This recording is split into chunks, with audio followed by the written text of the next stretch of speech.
I have audio issues because, I don't know if I have audio issues. I can't hear, but you can hear. And then you can type it to me, and we can fix it on the fly. Yeah. Cool. Just, say hi when you get here. All that good stuff. So I know that people are showing up.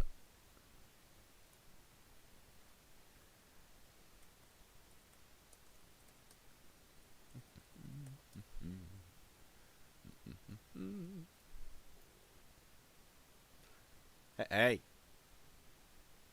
I was on time. You were late.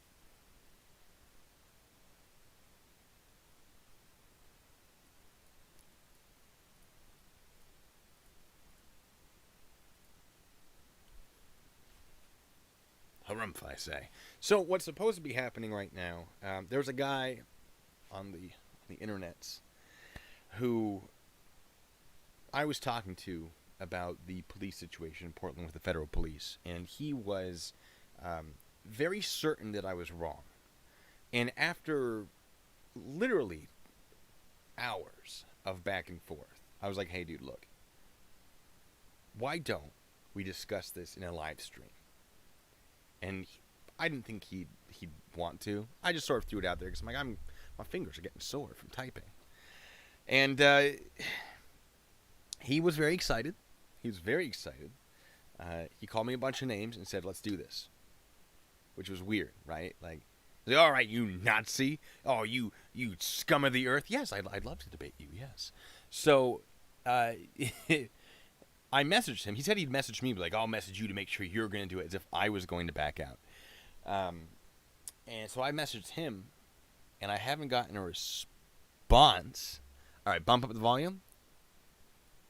All right. So I haven't gotten a response from him yet, despite the fact that he was going to message me first. So maybe he is not feeling it, which is a shame because I'm still going to do this. I'm still going to be here and be like, "Oh, he didn't show up." So, but maybe he'll pop in. His name is No Frog. Hold on, let me find it.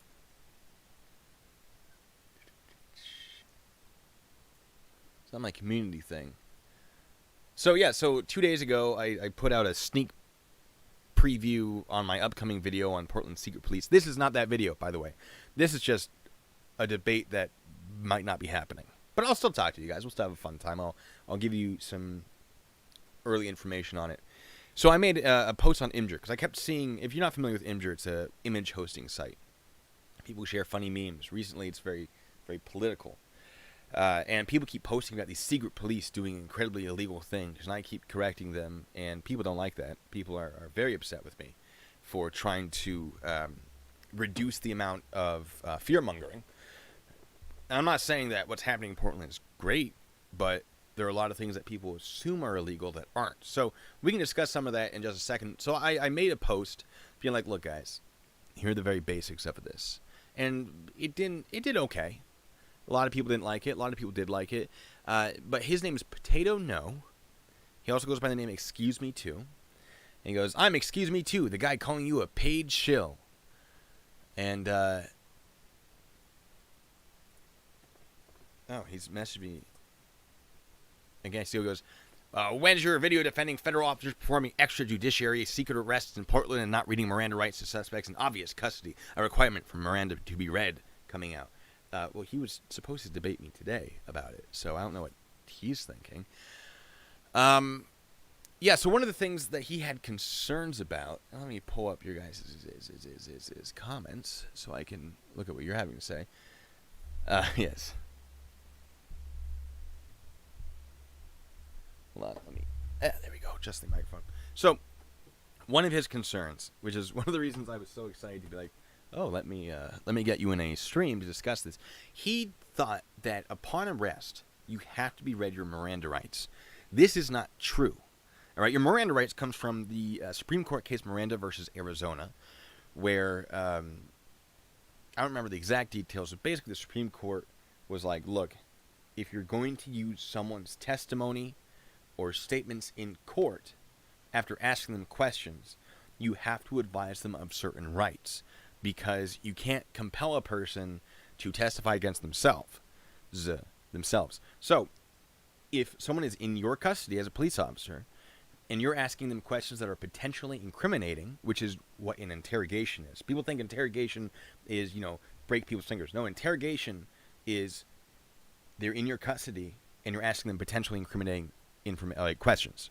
So if I have someone in a room and we're sitting down at a table and they've got that single light up ahead or above, and I go, did you kill that man? That's a potentially incriminating question. So a person has to understand that they don't have to answer that question, that they can have a lawyer present, various other things, that the information that they give is going to be used against them in court. Like, all this stuff has to... All right, well, I'm exiting out of that. All of these things have to be made... They have to be made aware of these things. That's your Miranda rights. That's what it is, because you can't be compelled to testify against yourself.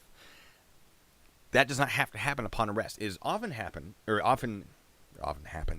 occurs during, when you're first arrested, because then you get it out of the way. I prefer to do it right before I actually do the interview and interrogation, just so I get all the paperwork, all my ducks in a row. I think it makes it a little bit better at that point. Some people do both. They do it in the beginning so that if a spontaneous statement is uttered on the drive over to the police station, that can be more easily submitted in a case. But technically, that doesn't have to happen. It's a whole thing. But the end of the thing is it doesn't have to be read upon arrest. And he is incredibly, incredibly sure that it does, despite the fact that myself and at least 2 other people were sending him link after link after link saying, no, that's not correct. Yes, and around police, Extra Good Citizen says, always shut the F up around police, no brains. That is usually, I'd say 95% of the time, you don't want to talk to police. All right? About 5% of the time, talking to police is actually going to get you out of trouble. For example, if you have a good alibi and you didn't commit the crime, and the police are like, "Oh, you're this person," and you go, "No, I wasn't because of this reason," that can help you. However, the amount of times that will help you versus the amount of times that it won't be helpful, it's really you have to be pretty familiar with what you're doing. So I wouldn't recommend doing... Let me be careful how I say this. Usually, it is a good idea not to talk to police until you have talked to a lawyer. I'll say that. However, you may still be arrested because you failed to give information that would prevent the police from having probable cause to believe that you've done something. If that makes sense. So, generally, yes, shut up. But not always. I've had people talk their way out of stuff as a police officer. There were times where I was pretty sure. I was like, I have enough for probable cause. And they said some things that cast enough doubt that I wasn't comfortable with it. So I identified them. I got their ID. And I said, all right, I'm going to write this down. I'm going to come back if what you're saying doesn't check out. But what they said checked out. So we called them and said, hey, you're good to go. You're no longer, feel free to do whatever. You're no longer a suspect. Because he cast enough doubt. His statement was reasonable enough that we went, let's hold off on that. Now, not all police officers are going to behave like that. I just try to be pretty reasonable when dealing with people. Yes, and Jessica, you're right. Miranda rights have to do with questions and being questioned. Absolutely. Extra Good Citizen, yes, suspects have talked their way out, but suspects have also talked their way in. So, if you're intoxicated, just, first of all, don't talk to the police. This is my recommendation, except for what you are required to tell them, because you're probably going to accidentally get yourself in trouble. We had, I was going to an event with some other soldiers, some other military police, and we were on duty, and we had there was alcohol involved. I'll say that right now. I was sober, and the driver was sober. We had 3 other people with us that were not sober. Everyone was of age. Everything was fine. But we didn't know where we were going, so we were following another car who was leading us there. But that other car was speeding, and so the driver was speeding to catch up to them, so we didn't get lost because we were in some back roads. We got pulled over by a police officer, a civilian police officer, that worked on base, Department of DACP, Department of the Army Civilian Police. That's what I'm looking for. And he pulled us over for speeding. And I'm sitting in the back. I've got nothing. I'm not involved. I'm not the driver. It doesn't matter. I'm not doing anything wrong. But one of the passengers starts answering the questions that the officer's asking, like, where are you guys going? He goes, oh, we're going to the barracks, which is a lie. I'm sitting there like, oh, dude, no. And he goes, the barracks? You're heading in the wrong direction. Like, oh, well, we're new. It's the military police barracks, which is a stupid thing to say. One, because now you're talking yourself into a hole. And two, if anyone tried to use the fact that they're a police officer to get away with something, all I'm going to say is, well, then you should know better and be harsher on them, which is exactly what happened. But he ended up, he's like, I'll take you to the barracks. Follow me. We had to follow him back to the barracks because this idiot was stupid enough to say that that's where we were going. And then we had to call someone and be like, hey, we still don't know where we're going. It was, it was a thing. It was a problem. But yes, more people talk their way in than talk their way out. But it doesn't mean that it doesn't happen. I can't recommend for or against it because that is your right to decide what you want to say to police officers. I will say that do so at your own risk.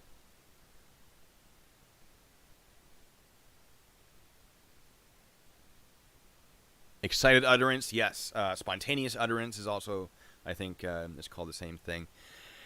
Basically, if you make an incriminating statement that is unprompted by a question, that can be used against you. But that's on you, because you're not testifying against yourself. You're providing evidence against yourself, unprompted, because you're not being compelled to do it.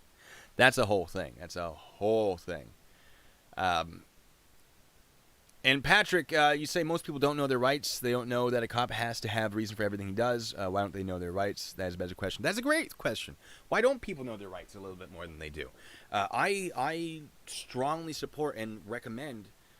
Let me get closer to my microphone. Learn your rights. Take some law classes. Go to a criminal justice seminar. Learn about your constitutional rights. Learn about how the police operate. Do a ride along with police. Get involved. There are too many people out there that don't like the police to the extent that they want nothing to do with them. If you don't like the police and you want to change the police, it would behoove you to get to know how they work so you know what needs to be changed. And I'm not saying that the police shouldn't be fixed. There are definitely issues. But you don't help anyone by intentionally trying to remain ignorant about the situation because you don't want anything to do with them. That, to me, is a problem. And I don't think you could find a person that is dogs doing crazy things as a bigger advocate for learning your rights. All right, courtesy cards. What are courtesy cards? If you are handcuffed, you are under arrest. That is not necessarily true. You can handcuff someone who is detained without it being considered an arrest. However, you are in police custody at that point, which would trigger the requirement to advise someone of their Miranda rights if questioned. Yes. Now, one of the things that these Portland police officers have been accused of doing and have been seen doing is they've been detaining people and then moving them. Now, usually that would technically be an arrest. Once you put someone in handcuffs, that doesn't necessarily make an arrest, but it gets it pretty close. So for a detention, you only need reasonable suspicion that someone is, was, or will be committing a crime. For an arrest, you need probable cause, which is you need actual evidence as opposed to a strong theory, more or less. There are better definitions out there. That's just a simple version. So the federal police officers have been detaining people, but then moving them to the courthouse, which is super weird. Because usually on a detention, you wouldn't move them. But the reason for moving them is because they're saying, look, we detained them near this riot, and keeping them there would have made the entire situation unsafe for everyone. And because when someone is detained, the detaining officers are responsible for that person's safety, we moved them to somewhere else to ask them questions. And if they didn't want to answer the questions, we would just release them without processing them at all. I don't know. And this will come out in the video I'm going to make. I don't know if there's any legal precedence for that, where whether or not it is reasonable under the Fourth Amendment protection against unreasonable searches and seizures, because an arrest is a seizure, whether or not it is reasonable to move someone and still consider them detained. I don't know. And there's a lot of back and forth about it. So I think that's going to come out in court. I think there are going to be lawsuits about that. And I'm really excited about that because it's going to generate some really fun case law, I hope. And I love good case law. So it sounds really scary, unmarked police and unmarked vans grabbing people randomly off the street. First of all, it's not random. Second, it's not an arrest, apparently. Third, unmarked vans, they're actually like SUVs, aren't uncommon at all, right? The reason for it, and I'll discuss this in the video as well in more depth using the actual statutes of Oregon about unmarked police vehicles. The reason is police vehicles, marked police vehicles that are around riots are often destroyed. We had one that was lit on fire here in Seattle. So the idea of not marking them as police vehicles isn't such a bad idea because it keeps the occupants safe. The unmarked police officers, I have not seen that happening. There are a lot of allegations of police officers not having any identifying anything, which I've seen nothing to suggest that's true. They have police right here. Let me scooch up. Police right here. And on their arms, well, at least on their arms here, they'll have an agency patch and their badge number right here. Now, they don't have their names. They're not required to have their names. You don't see SWAT with their names. You don't see ATF with their names when they're doing similar stuff. You don't see a lot of these federal agencies with the person's last name. And that's because a lot of these federal agents and officers are targeted in doxing attacks, in all sorts of things. So their last name is private. But because they have on their shoulder their unique identifying number or their badge number, that's enough to file a complaint against them. So it doesn't restrict your right to petition the government for redress of grievances, which is the concern. If they didn't have anything that identified them, the concern is that you now don't have the ability to complain about them, which violates your First Amendment right to do so. But they do have that. It's just that there are people who are unfamiliar with these types of federal officers who have never seen this before and are very confused. And again, that's not an excuse not to know about them. Like, go and research how the law works and how law enforcement works. And if you don't like how it works, I'm not gonna argue morality at all. My point is to establish what is or is not legal. That doesn't mean I agree with it. And the stuff I don't agree with, I do fight against, for sure. But that's not what this channel is for. This channel is to establish whether or not the police can arrest you for whatever and however they're doing it. So if you disagree with how they're doing it, petition the government for a redress of grievances. Start a petition. March peacefully in the street, that sort of thing. All right, more questions. Let me read some more stuff. Plea bargains are how they control the statistics. Plea bargains are... That's up to the person whether or not they want to take a plea bargain. I have seen some great plea bargains that people have been very excited to take. And I've seen plea bargains that people were like, nah, I'm going to fight this. It's up to the person. The fact that you were not read your rights is not grounds for dismissal. That is true, even if they are asking incriminating questions when you're in custody. Usually it will be dismissed, but if it's something like, if it's to stop a terrorist attack, they don't need to read Miranda rights. Fun fact.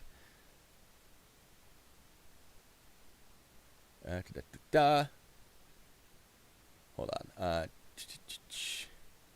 This just updated it through things around. Stand by. They don't teach civics in school anymore. I didn't take I had a teacher who was he a representative or senator? He was something. He was only in school for about half of the school year. And then he went and represented the state. It was really, really cool to have him as a teacher. He's a really friendly guy. Died a few years ago, which is really sad. His car broke down on the highway. And while he got out of his vehicle, someone hit him. Because he was trying to change his tire, I think. And someone swerved into him by accident because it was the weather wasn't great. And the vehicle lost control. It was a whole thing. So he is unfortunately dead. Not that it's relevant in any way, but it was really great because he had such a good understanding of how the government works. So I did a government, class which gave me some very strong basics. Also, Eagle Scout, and you have to, one of the merit badges you are required to get, or there are a couple of merit badges, or a few that you have to get that are about learning how the government works. So I had a decent childhood knowledge of how the government works, but a lot of people don't, and I think that's a shame because it really is important. If you're secret police, you need to let me know. That was another point he was making. He was calling me, this guy who I was supposed to be interviewing right now. He called me a disinformation agent. Oh, Bilge Pump is commenting. I'm just going to delete his comment. Swoop, and he's gone. All right. Yeah, comment that doesn't help anyone. So, he was calling me a disinformation agent, which couldn't be further from the truth. And at one point, he's like, just started calling me an agent. And I started taking that as he was calling me one of these federal police officers. He's like, oh, you're probably one of these agents. I'm like, oh, one of the federal police? No, I'd have to tell you if I was. Which isn't true. I said that as a joke. And then he's like, yeah, you would. I went, no, dude, that was a joke. And he was very, very sure. And I sent him a bunch of articles about it. He was still very sure that I was wrong. One of the articles I sent was written by two law students. One was from Harvard and one was from Yale. He's like, they're just students. They don't know anything. I'm like, yeah, but they got into Harvard or Yale. They did pre-law. They're in Harvard and Yale law school. They know what they're talking about. It was a whole thing. Oh, man. So I wish he was here so we could talk about it. But I'm just going to spend this entire stream calling him out for running away, I guess. What else we got? Yes, Comfort Doll, educate yourself and go through due process to change things. Absolutely. It's really hard to change things if you don't know what you're trying to change. If you go, I want this different, and people go, how? And you go, I don't know, fix it. No one's going to do that for you. Learn the system and beat the system on its own terms. That's probably going to be it's not going to be a short process necessarily, but that's what the system's designed for, is to be changed through certain processes. So take advantage of that. When people are like, oh, well, the Nazis were just following orders, like, yes, but you see, in this country, when the orders are wrong, we can change that. Where the Nazis, the Germans in World War II, didn't have that. When Adolf Hitler became chancellor, he sort of stripped that power away from the people. He put himself in charge of the entire country, and it sucks to be everyone else, I guess. If I'm remembering correctly, I haven't really looked into the whole history of Nazi Germany. Yeah. Dreamer, if you're in cuffs, you aren't free to leave. That is absolutely true. If you're in cuffs, you're at the very least detained. I have detained someone and put them in cuffs and then released them, and that was because they were a little too agitated, and so it was for everyone's safety that I put them in cuffs. And when we say it's for your safety and ours, we mean that because it's for our safety. But if we feel like, as police officers, our safety is compromised or at risk, your safety is going to be compromised or at risk because you are the threat. So, for our safety and yours is a very valid term. And I put people in handcuffs because I'm like, this guy is too aggressive, and I think he is going to get worked up to the point, eventually, that he's going to make a mistake and become physical. And so, preemptively, based on the signs we were seeing about his behavior, and using previous experience to sort of, justify that, yes, this is likely to happen. We put him in handcuffs. We explain the situation. Like, look, we're only doing this because you're getting worked up. This is to keep you calm. And then we released him afterwards. But, sometimes you have to do that because people are just in a situation that they're just too worked up about. And that's something I think police need to deal with more for training, is learning that people aren't going to react well to a lot of things. And patience is a huge thing. You see too many officers just being too aggressive. And yes, that's justified. They're allowed to be like, oh, you're not going to follow orders? Cool. But these are people. These are human beings. These are fellow citizens. And sometimes if you have the time, just explain the situation to them. And that, I found, usually calms them down. Because a lot of the problem is they don't understand what's happening. and they're confused and they're angry because of it. But if you just calmly say, hey, man, I'm going to put handcuffs on you. I'm going to transport you to the station. Once we get there, I'm going to take those handcuffs off. We're just going to get your name and process you because you are under arrest. But here's the thing. I don't want to put you in handcuffs. I have to do it to transport you to the police station. And, of course, we're not going to make you walk to the police station. So it's just for the transport. And once we get you inside, we'll take them off. We'll get your fingerprints, and you'll be released. You'll be gone in an hour. And, we can either bring you home or someone come pick you up because unless the night gets busy, we got an officer who can do that for you, okay? And I've never seen, and that's not always going to work, but I've never seen that not work when I did it. You just get a little quieter, just be friendly, explain what's going to happen. So, and then sometimes they will complain. They're like, I didn't do anything wrong. Okay. We're not convicting you of a crime. This is just to process the information so we can do our job, so that we can find out whether or not you did do it. This is just the beginning of the investigation. I assure you, if you did not do this crime, our investigation will find that, and this will be stricken from your record. If it's not done automatically, you can petition the judges, the court, to do that for you, because you didn't commit the crime, and it isn't fair to have it on your record that you were charged for something you didn't do. So we can have that stricken from your record, from everything except a law enforcement record, so that if your civilian employees or employers are looking it up, they won't see anything. Like, don't worry about it. We got you.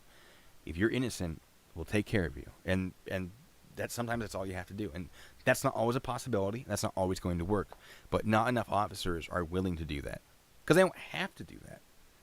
But all right, we'll keep reading that.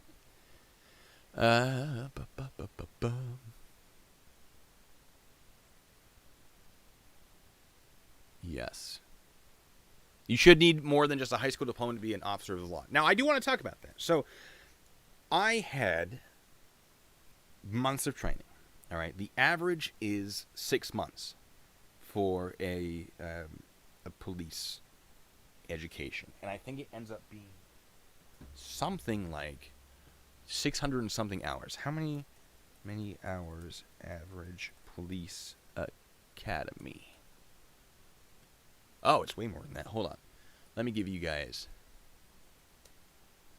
this right here. The whole reason I'm off-center is this.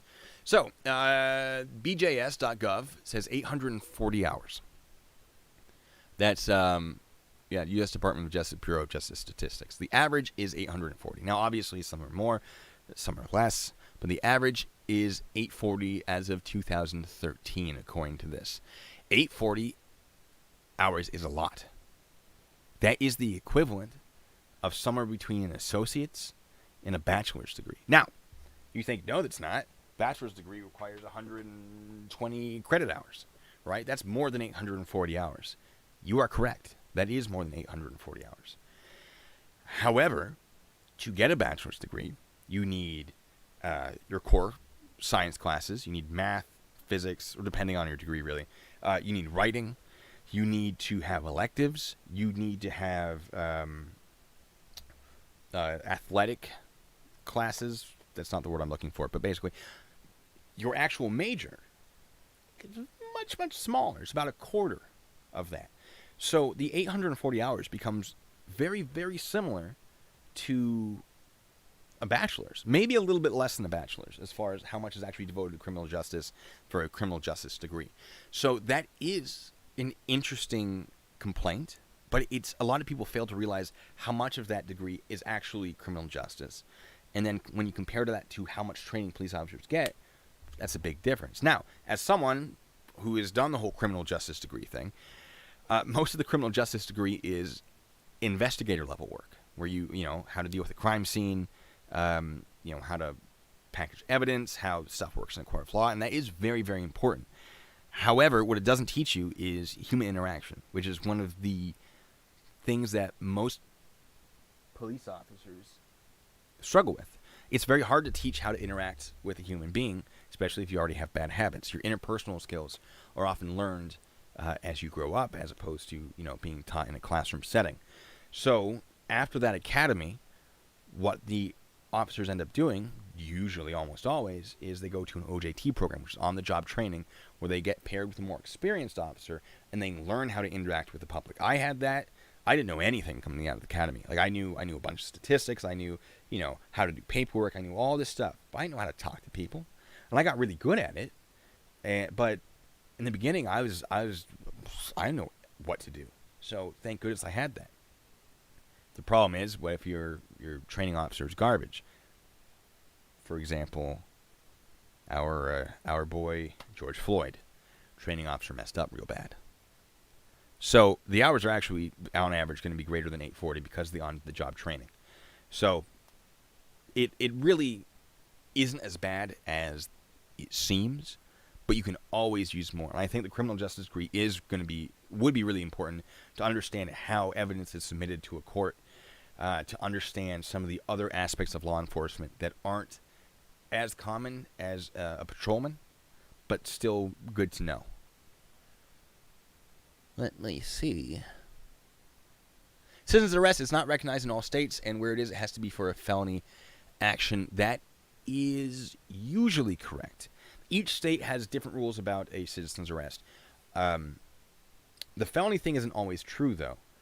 In some states, yes. In others, it has to be a felony if you don't witness it, but have first-hand witness testimony that it happened. Basically, if I had a friend run to me and say, that man right there just stabbed this woman, that's some good witness testimony. There's a specific phrase for it. I can't remember off the top of my head. I could put that person under citizen's arrest. And I'd have to get the police there as soon as possible. It was basically just to restrict their movements so that they could be arrested. Now, if I witness someone commit a gross misdemeanor, then if it's a breach of the public peace, I could conduct a citizen arrest in Washington State, I believe. So each state is different. If you're going to conduct a citizen's arrest, be very, very careful. It's very easy to get it wrong. It's very easy to think that you have the legal grounds to do it and not. Read up on it. I will never recommend to anyone to do it. But if you think it's necessary, it's better to be aware of what you can and cannot do. Let's see. We are in public schools for 12 years of our lives. You would think they would teach us what our rights are as citizens are. You'd think that would be a high priority. I mean, I'd love it to be. Other people think differently. Some people think history is important. I love history. I can't argue with that. Some people think learning poetry is important. I don't care much for poetry. I mean, it's fine. I'm more of a fun rhyme kind of guy as opposed to like a path less taken Robert Frost shenanigans, right? Great poetry. I'm never going to write at that level. I never want to write at that level. I'm going to leave that to the people who want to do that. It's not that there's anything wrong with it, but some people prefer to learn that, not me. So it's really subjective, I guess, what people want to focus on. But I absolutely think civics should be important. I think education should be a higher priority in this country in general. I think a lot more. I would take, if I was president, maybe someday I'll run, who knows, I have the money to fund the campaign. Probably never will. I like to imagine it, though. If I was president, I'd take money from the military, put it into education. And a lot of people in the military will hate me for that. But I think if we build a military, we're going to use a military. I think there are times where it's better to be a little more, cards close to the chest when it comes to putting out military. And strengthen maybe the abilities of the United Nations to get involved in things and do things as a cohesive group internationally as opposed to us just doing our own thing. Now, there are times where military action, I think, is required. But also, having been to the military, I understand there's a lot of waste financially. There's a lot of stuff that I think doesn't need to be paid for. I think people should be more accountable for the money they're spending. So it's a whole thing. But I think education really needs to be a higher priority. What else do we have? Oregon police have interesting policies. I haven't read all of their policies. I read some of them. I read some of their use of force policies. But I still have a lot of their policies to read. The Arizona case of the guy killed at his door. You'd have to remind me which case that was.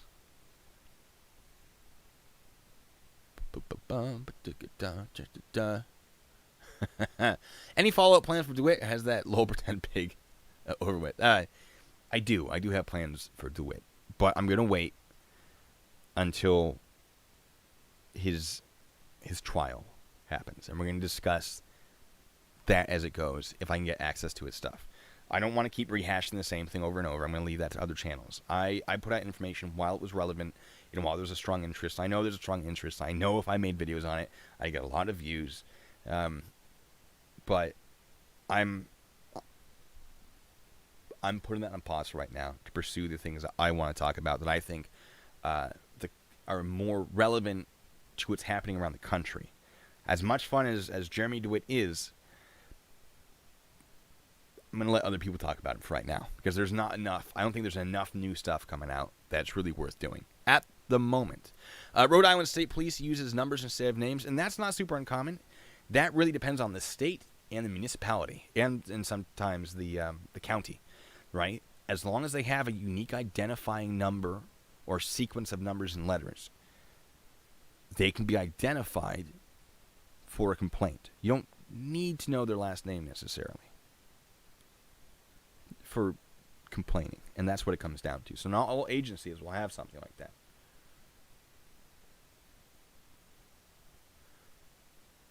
Just reading your comments. I believe they should train some people different for calls or scenes with people. You know what? The whole defund the police thing, when I first saw it, I was like, no, they're just going to take that money away from training. You're just going to get worse police officers. Or they're going to reduce the amount of police officers, and then you're going to have a more poor response to crime. But reading through it, before you complain about something, and this is something I've seen over and over again with these federal police officers in Portland, people are just reading the headlines, not the articles. You got to read all of it. And so reading this defund the police thing, they made some excellent points about being like, look, police should not have to be required to do all the things they do. We should have different agencies that respond to different things. I've been saying for years, and I think I brought this up before. I'm going to bring it up again. When I was an investigator, one of the things we dealt with a lot was domestic violence. That was one of the things I went to, and I received a special training for that. I forget what it was called. It was a week-long class. It was domestic violence intervention training. DIVIT is what it was called. That's it. I went through DIVIT training, and they taught us how to respond better to domestic violence calls. And for like the first 3 days, they're like, look, domestic violence is hard for everybody, which is true. Sometimes it's just a marital issue that went too far. So sometimes you got to sit them down on the couch and sit down between them and have them talk it out. Be a marriage counselor for them. And then they proceeded not to really do a great job of teaching us how to be a marriage counselor. Like, you need a degree to be a marriage counselor, I'm pretty sure. I think that falls under therapy, like a therapist. I could be wrong. Like, usually people get some, like, real training for that. So to advise us that when we're going to a call where there may have been crimes committed and we're supposed to sit down on the couch and have people talk about their feelings while other things are happening that we might have to respond to. Like, what happens if we have to get up in the middle of it and be like, all right, good luck, we got halfway through, hope it works. That's terrible. And there's a time and a place, but it shouldn't be for the police. And I was especially angry when on the 4th day, they showed a video of this guy. If you ever been through DIVIT, any of you, have you ever seen this video? The guy with the most amazing mustache. It's like Canadian hockey player in the 80s. He's just like, oh, I think it might have been Canadian.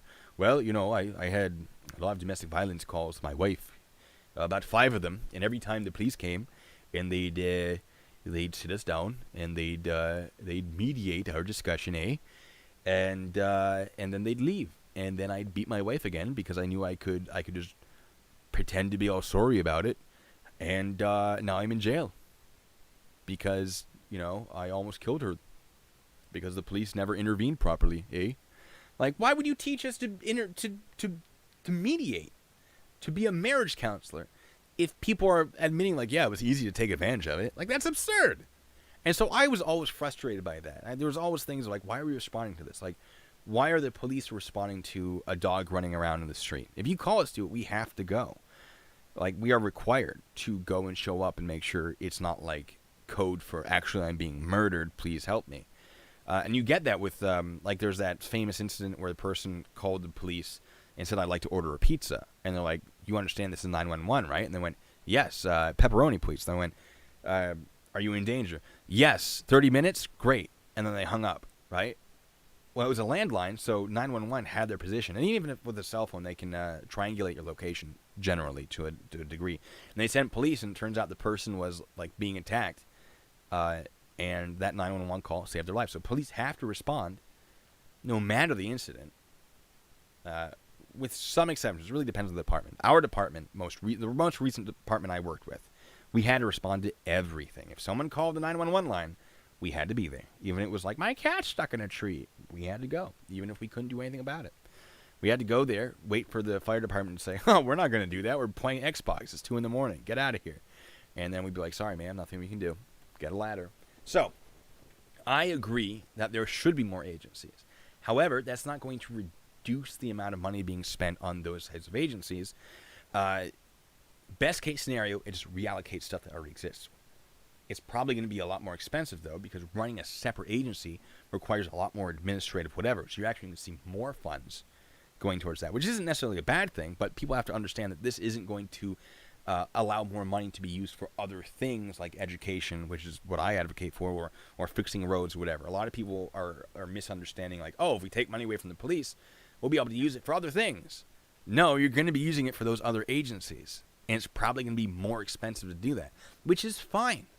They should be paid. But understand everything comes at a cost. Now, hopefully this will reduce the amount of overtime, because that's where police make a lot of their money. And I've heard stories about police officers abusing that. Or they'll make an arrest that they technically can make, but they know it's not going to stick at the end of their shift, so that they can get overtime doing the paperwork and get more money. You know, time and a half or double time pay, which is incredibly unethical, and I wouldn't. I can't support that, obviously. But, you know, all right, let me see what we're saying since I've been rambling. Because it's a ramble. I have nothing planned right now. It's just a ramble answering your questions. So, you know.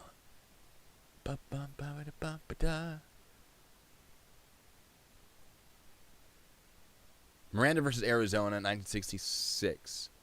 Oh, that's the Miranda right case. Yeah. Colin's question. All right, Colin, I'm going to find you. Oh, all right. Oh, what's up, Chandler? Don't tell them who I am. Are you who I think you are? Hold on. Hold on, folks. Hold on. I might know this guy.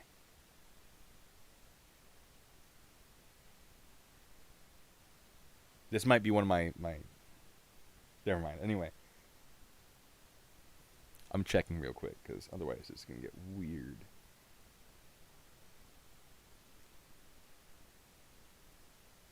Okay, yeah. All right. Anyway. All right. Hold on. We're going to get there. I still have to scroll up. So many of you are talking, which is great. I love comments. Alex's message. Is it in... Oh. Watching it to check on the Ontario Police College. Slow chat. Yeah, I kind of should do slow chat. How do I do slow chat? Why are there so many viewers? This is crazy. I haven't had this many viewers in a while. That's great. How do I slow chat? Hold on, guys. I'm sorry. I'm getting asked to slow it down, so.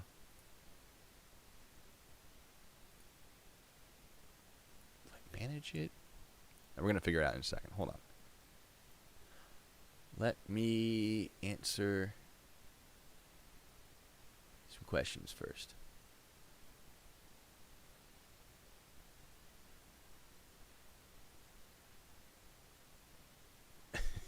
Some of your comments.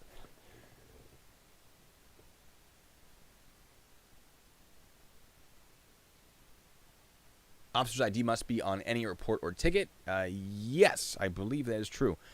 That's what I did. I don't think there's... If there's something that says that that's not true, I haven't seen it. Put the pig's address on anything. His signature is needed to see how many tickets he gives out then see how disrespectful he is then. Yeah, no, that's not. Even if you're super polite to people, they'll still be angry at you for issuing a ticket lawfully. So that's a terrible idea.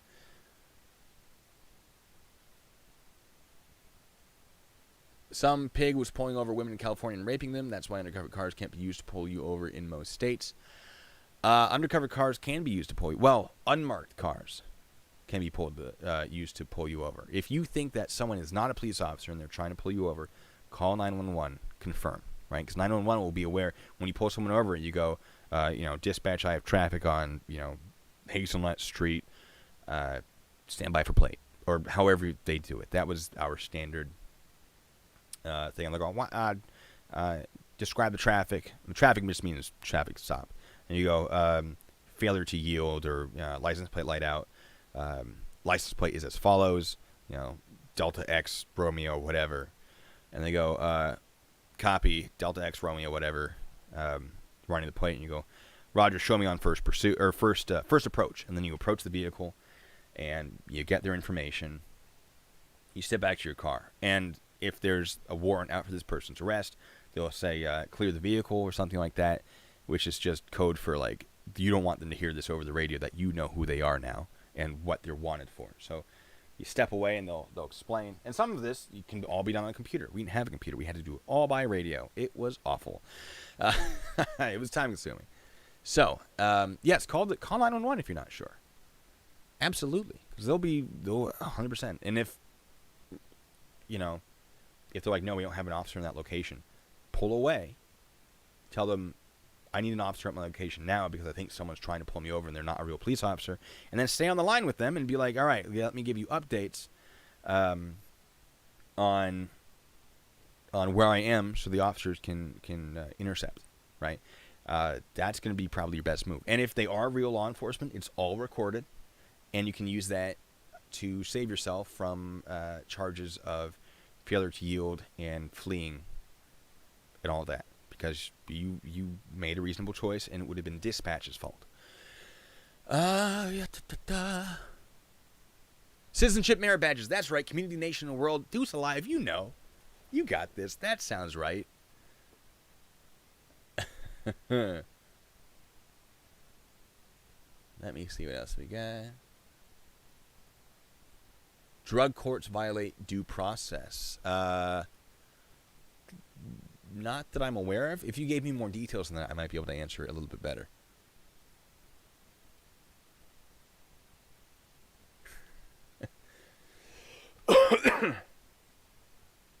Extra Good Citizen says, I would like it if all my trolls were as fair as you. I can at least have a discussion with you. Personal attacks are just annoying from regular trolls. Are we talking me, troll? I try not to be a troll. Not that I don't troll. My trolling is just saying very nice things while people lose their minds, because it amuses me. Plea bargain is to guarantee a conviction. It helps a conviction. It's also to save money and time, because it's like, look, we don't want to go through this process. You don't want to go through this process. We can offer you a plea deal if you think you're going to lose, and there you go. You save everyone some time and money.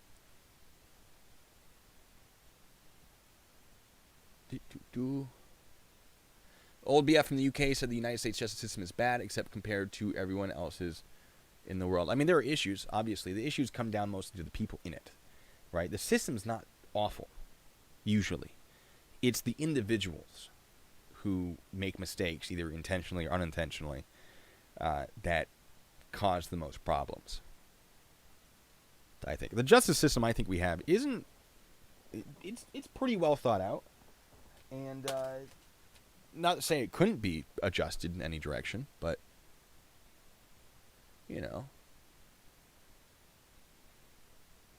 keep going. All right, we're getting somewhere with the comments. I'm scrolling through now. Drug courts can sit you in jail until they want to release you at the next drug court, or until they violate you fully without any sentence or bail. So, you can be held in pretrial confinement. Usually you have to pay bail, and bail is essentially you giving a payment saying, I will show up in court at the right time. And then if you don't, you forfeit that money. But if you do, you get that money back, is how that generally works. So if that's what we're talking about, pretrial confinement, that's not necessarily a violation of due process. it really depends on why you're being held in pre-trial confinement. Why do I remind you of the Blue's Clues guy? The amount of people that say that to me is surprising. Yes, a lot of people think that I remind a lot of people of the Blue's Clues guy, which is fun. Got a knife, started stabbing himself. Oh, goodness. Yeah, if you come at Dreamer, if you come at a police officer with a knife, the shooting is justified. If they're within 21 feet, it's super justified. Not every most officers don't want to take that shot. I certainly wouldn't have wanted to take that shot. I've held a single person at gunpoint once, and I promise you, I did not want in any way to pull that trigger. But we suspected that he was participating in an attack against the military installation. He had, I almost want to say broken through it. That implies damage. He had entered the base illegally. I've told that story before, and we had him at gunpoint. And I promise you, I did not want to kill that guy. He was very nice. It was a mistake. It was an accident. And we talked it out, and he ended up getting released with no charges. But that one he talked his way out of. But oh boy, every single type of police officer that worked in the base showed up to that one and tried to get a piece of the action. We had to no, go away. We got this. You're just making it worse. I'm gonna put this away. Boom.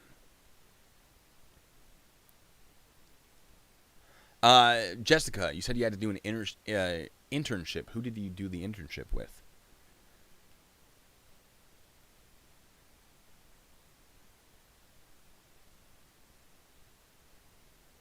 And Sean, that's fair. I'm not going to advocate against better education for police officers, but I do want to remind people that it is a little more than a lot of people assume, based on comparing information. Once you sort of realize, oh, that's how many hours a criminal justice degree actually is, it sort of starts to be a little more comparable. It's not the same exactly. It's certainly not identical, and there are things that both the police academy and the criminal justice degree would be helped by sort of exchanging information on. But the numbers are a lot more comparable than many people think. Alex, hold on. I'm still getting through the comments. All right, yeah, I saw your thing. The Ontario, your comment on the Ontario Police College. I'm trying to get to Collins. There we go. I found it. All right, late story, but question: what qualifies as secret? Uniforms with no patches, uniforms with police but no unit and police but name. Curious your thoughts. That is a. There are people like they're secret police. I'm like, no, most of these are the Federal Protective Service. They've been around since 1971, 71, I think. They're not a secret. They've been around for a while. They're part of the Department of Homeland Security now, which has been around since 2002, if I remember correctly. This is nothing new. They're nothing new. Just you don't see them very often. But that doesn't mean you shouldn't know they exist necessarily. So secret police, my idea of it is, you don't know who they are, what agency they're with. And when I say who they are, I don't mean their name. I mean they don't have some sort of unique identifier that can be used to file complaints against them. I would say secret police would imply that you don't know what they can do. The Federal Protective Service and the agency of the Department of Homeland Security, they all have statutes. For example, 40 U.S.C. 1315, anyone can read that and figure out what the authority of the Federal Protective Service is. Anyone can read that. It's not a secret. So I wouldn't consider them secret police. I just say that to get attention, to get people into this stream, because no one's going to watch the stream. Let's talk about the Portland police who can totally be there because they're not a secret agency. It's not as grabbing. I'll absolutely admit that I'm clickbaiting there. I'll admit it all day. But yeah, I would not consider them secret police. If they were unmarked, if they were from an unknown agency, or from a known agency that has unknown limitations and an unknown scope, That I would consider secret police.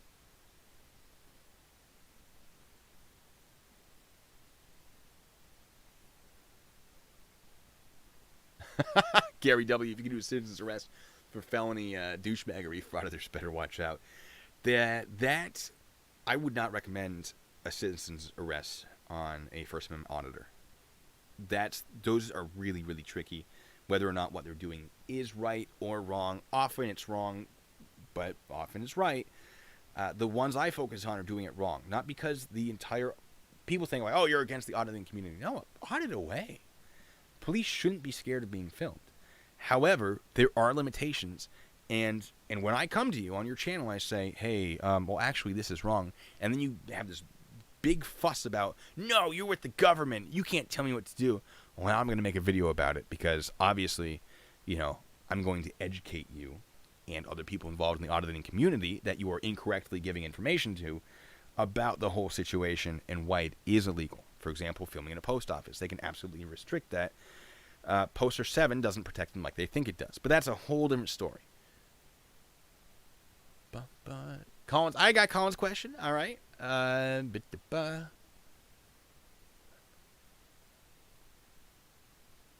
Psychology portion of police requirements. Psychology training is super important. And I don't think there's enough of it. That doesn't mean every agency doesn't do it. But I think there should be more of it. I think it's the psychology of criminal behavior is super fascinating. And I think that it's definitely worth getting some education on. Why people think the way they do. How people respond to certain things. How the socioeconomics of a region factor into it. Things like that. What is inherent racism and what's, what kind of profiling is reasonable, that sort of thing. All right, Ontario Police College is what Alex was saying. What about the Ontario Police College? I'm looking it up. I got there it is. I got things here. How long is police college in Ontario? Upon completion of the orientation, cadets in training pursue a 12-week session in Aylmer, Ontario, followed by 9 weeks training at the Toronto Police College. I like that. That seems reasonable to me. If this is what I was supposed to be looking at, is their training. Oh yeah, because you're in Canada, aren't you, Alex? All right. So you have to register test results. So you have to take a test before you can get in there. It's great. 24 weeks of training to complete the prescribed police training and become sworn in as a 4th class constable. Oh. How many weeks? It's not bad.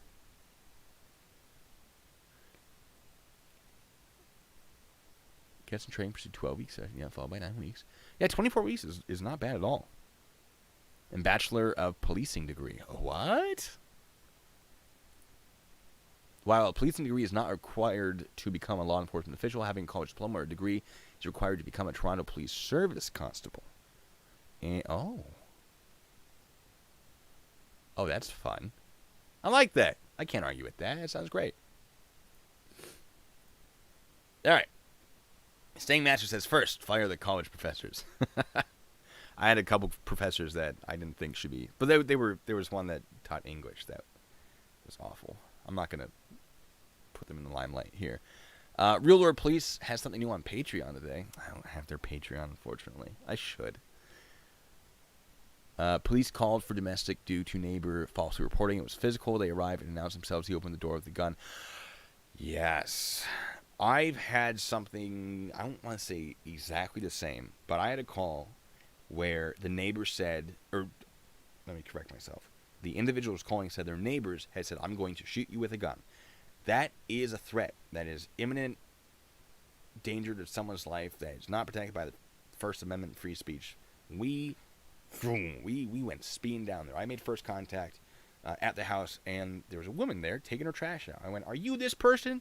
And they went, no, that's my husband. He's inside. I went, stand up against the fence or something. I don't remember the details. But I was super aggressive. And I don't like being an aggressive person. I will be an aggressive person.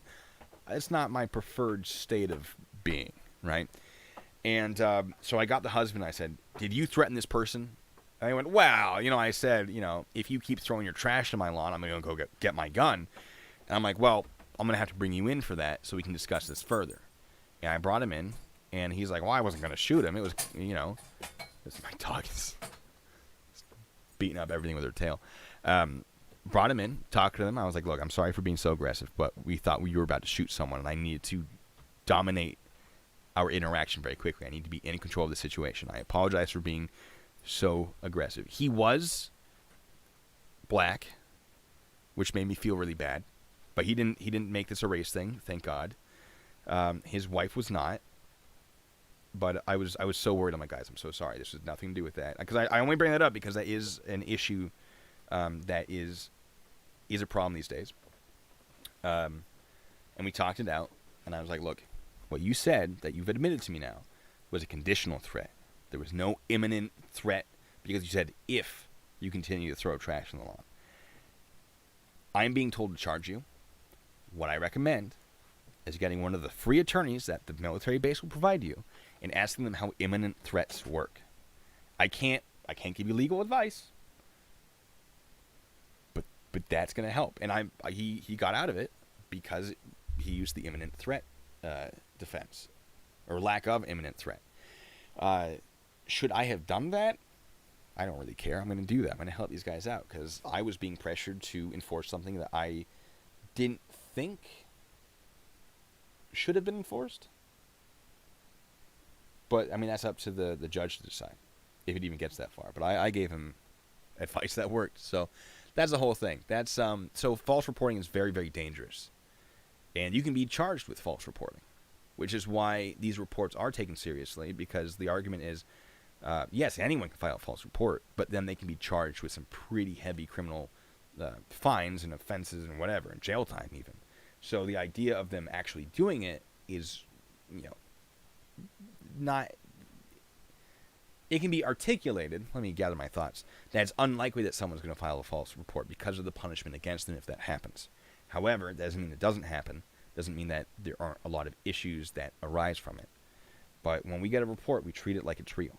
So that's another one of the problems I wish more police considered is whatever you know, whoever you're responding to might not know, right? You might be responding to something that you think has happened that hasn't.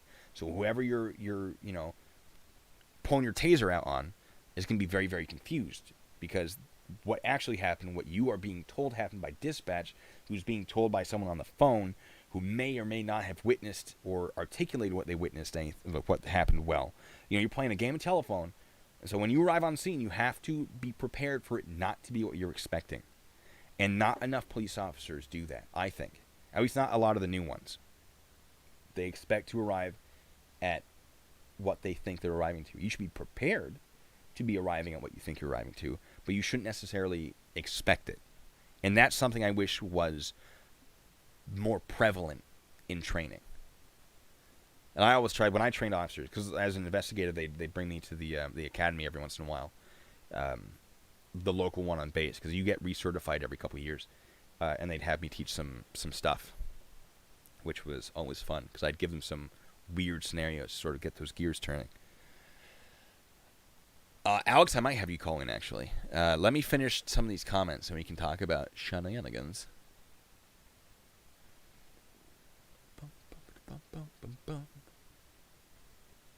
Defund the criminals.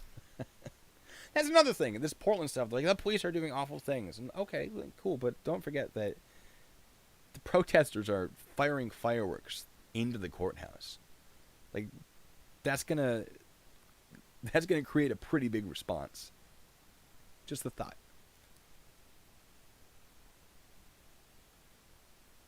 More workers need to be armed. Fire departments get raided on. Fire departments get fired on. Yeah, that's a thing. That's a real thing. Is people will call the police and they'll shoot whoever shows up. So if it's a fire, if it's an ambulance, whatever. That's one of the reasons why medical personnel will usually require police to clear the scene. So at the Chaz, or the CHOP, as they started calling it, there was an incident where someone was shot. And the police arrived with their rifles out, which is standard if there's an active shooter in the area. And they had medics with them to tend to the guy who had been shot. That's the standard procedure, because the medics aren't armed. They're not going to go into an area unprotected. So the police arrive with their rifles so they can outshoot whoever starts shooting at them, while the medics are providing tactical first aid, right? But the people of CHOP, or Chaz, whichever one it was at the time, didn't care for that. They did not let the medics in, and then later complained that the medics didn't come. Well, yeah, because you didn't let them, because the police officers had guns, because there was an active shooter, and the police are in an area where everyone inside is against them. So of course they're going to do that. That's absurd that they would do otherwise. So yes, firefighters get ambushed, the ambulances get ambushed, and police officers get ambushed, and it's a problem. And maybe they should carry firearms to be trained for that. That's certainly an idea to ruminate on. Also ruminate. Not enough people use that word. Domestic violence laws. Jessica says, didn't domestic violence laws get changed to where both would be arrested? Or is that state to state? I imagine that would be state to state. I couldn't tell you on that one, unfortunately. What else would have to be the legislated about counseling a couple or the liability of a second incident if the response has been meant to resolve a domestic issue?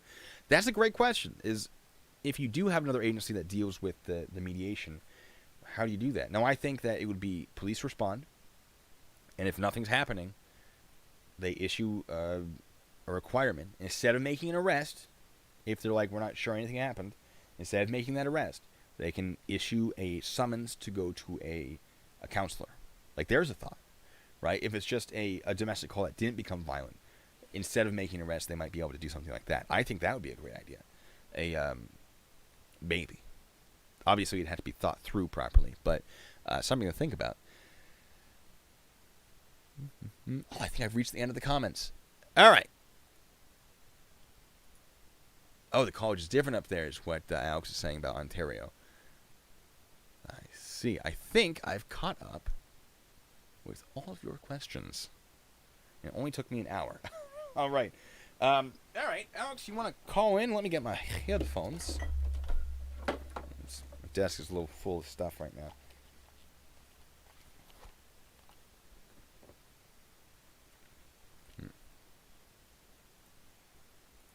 And gotta change my audio settings real quick.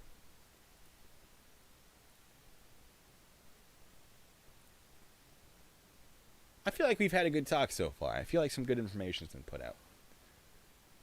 And then after this, I'm going to see if I can film that video of mine. And I'll have the actual video with all this stuff about the use of the secret police, right? Turn the blasted volume up, says good old Packet over there. Turn up your hearing aids.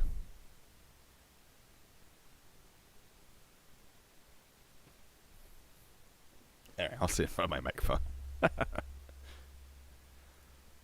All right, where was I?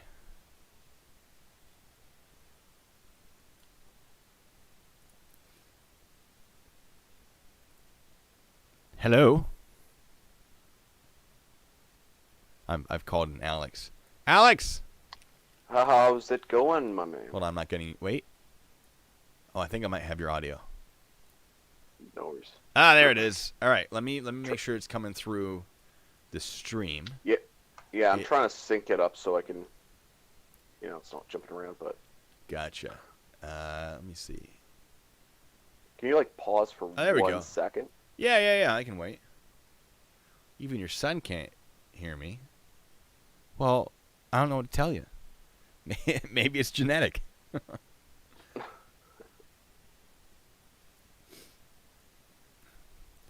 All right. There's such a lag. Oh, okay, whatever. That's fine. I'll just pay attention to the chat. I'll be happy to answer some questions with you. Yeah. What do you? Sorry, I got a little late to the stream. No, it's fine. Yeah.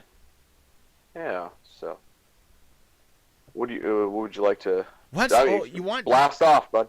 What do you think as someone? Because you're in Canada, right? Right. Right. So have you been following the Portland thing? But you know what? Because of the move that I'm going to do to Texas, I've been following everything. Yes. That's been happening in the United States. And I mean, look, they've essentially declawed the Portland Police Department from using their use of force. Now you're facing a group of people that are seeking to burn a building down with people in them. That is fair. So that was an occupied building when they tried lighting it on fire. Exactly. Yeah. So, if the municipal law enforcement doesn't act, it falls onto the state and or federal agencies to step in and supersede them due to the risk of public safety. That was clearly evident. I'm gonna try not to swear. No, I mean, do what you want. I don't care. You know I don't care I if you swear. I just.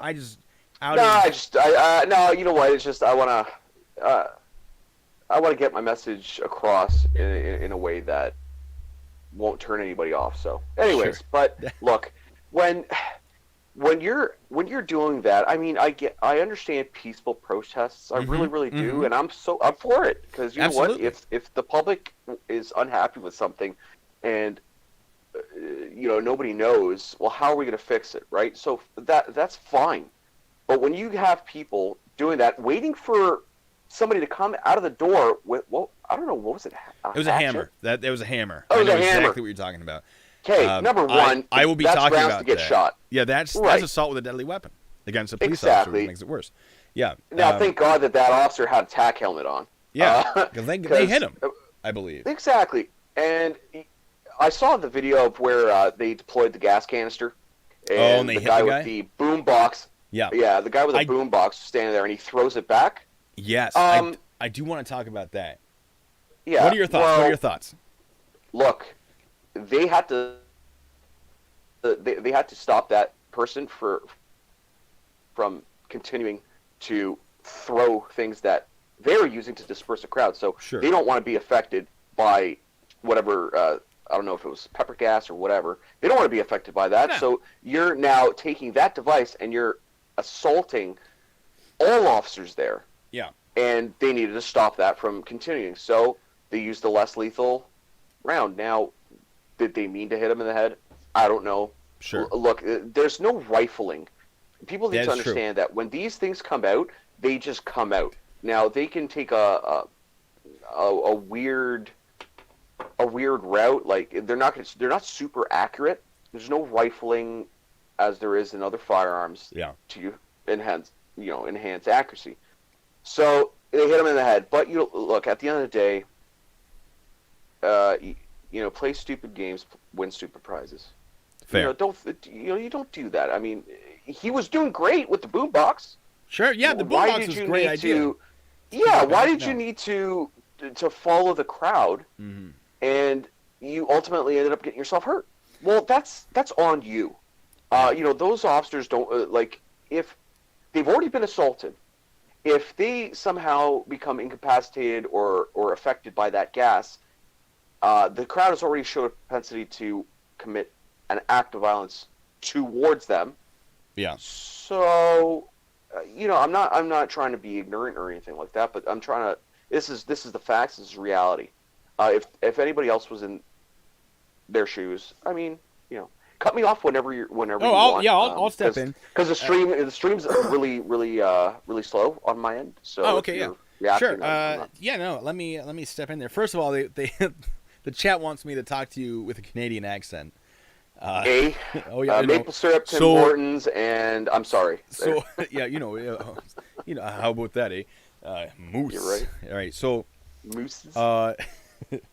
With the guy with the boombox, I'm not gonna do it. I'm just kidding. I was just messing around. They did ask that though. They did. I know. A couple people asked for it. That's all good. It's all good. It's all good. Fine. I love the Canadian accent personally. I never realized how different I spoke until I went down to Scottsdale. Yeah. And I'm talking to people, and they're like, "You're not from around here." I'm like, "Why?" They're like, "You're so nice." Like, what do you mean? You must be Canadian, what? They're like, "Are you Canadian?" I'm like, "Well, what give it away?" "Well, you're nice, and you're playing golf at 1:00 in the morning. It's 104 degrees outside. What are you doing?" Like crazy. So it's like, that's fair. Have that beer. Yeah. All right, so the guy with the boombox. So, right. I think he was doing a great job with that boombox, being there. However, here's the problem. Those officers came out, and they were like, all right, this is now a riot because people are doing crazy things. Get out of here, which is why the tear gas is let go. Once that tear gas goes out, if you can't hear them say that it's you gotta go, that's your indicator that you gotta go, all right? At that point, it is a riot, and at that point, you are part of an unlawful assembly. So him staying there was technically a crime, right? Now, so he has the boombox, and I get it, right? You want to say your piece and be there and support whatever you believe in, cool. However, legally, you cannot still be there. So that's a choice that you've made that has a consequence. When they deployed those canisters, he kicked it back. Right. No. Right? That has just... He didn't kick it back. Oh, did he throw it back? I think he might have thrown it back. He picked it up and he lobbed it. Not very far. But, no, sure. Not into the officers, but towards the officers. Right. You can't... Well, the officers... You could see the cloud. You could see the cloud where it was going. So and was people... obviously towards that. Anyways. When I make that argument, so you can't throw them back. And they go, well, why can the police throw them at you? Because they have the lawful authority to disperse the crowd. You don't have the lawful authority to stop the police from doing that. So there is a difference between them putting out the gas and you putting out the gas. There is a big difference. Now, they had gas masks, so it probably wouldn't have affected them. And tear gas isn't awful, right? People complain a lot, and to some people, maybe it's worse. I've been gassed in the military. We go through something called the gas chamber, where you put on your uniform and your gas mask. Yeah. And you're put in a small confined room, and they have these tablets that they heat up, and it releases just incredible amounts of gas into this small confined room. You do some exercises, you do some stuff, and the instructors, some people have drill instructors. I had drill sergeants. They'll go, like, see how well this works, right? Like, you've done all these things. You can trust your equipment. Now take it off, keep your eyes closed, hold your breath, put it back on, expel air out of the filters. See how you can still, like, you can feel it, but you can see that you can just spell it out and you can continue going, even if it does get in there. As long as you reseal it, you're fine. Now take it off. We're gonna have some fun, and don't put it back on. Holy cow! And so you're in this small confined room full of some absolutely brutal tear gas, CS gas. Technically, that's the worst version. Yeah. Full of CS gas. And you have to, sometimes they have you jumping jacks. I had to recite the soldier's creed, which is, I'm an American soldier. I'm a warrior and a member of a team. I serve the people of the United States and of the Army values. It goes on and on and on. So I'm, and you can breathe to an extent. It's just very difficult. You have to take short breaths, and your eyes are burning. Your mucus is coming out. It's not fun. Yeah, it's certainly an inflammatory response. And that's the whole point. Right.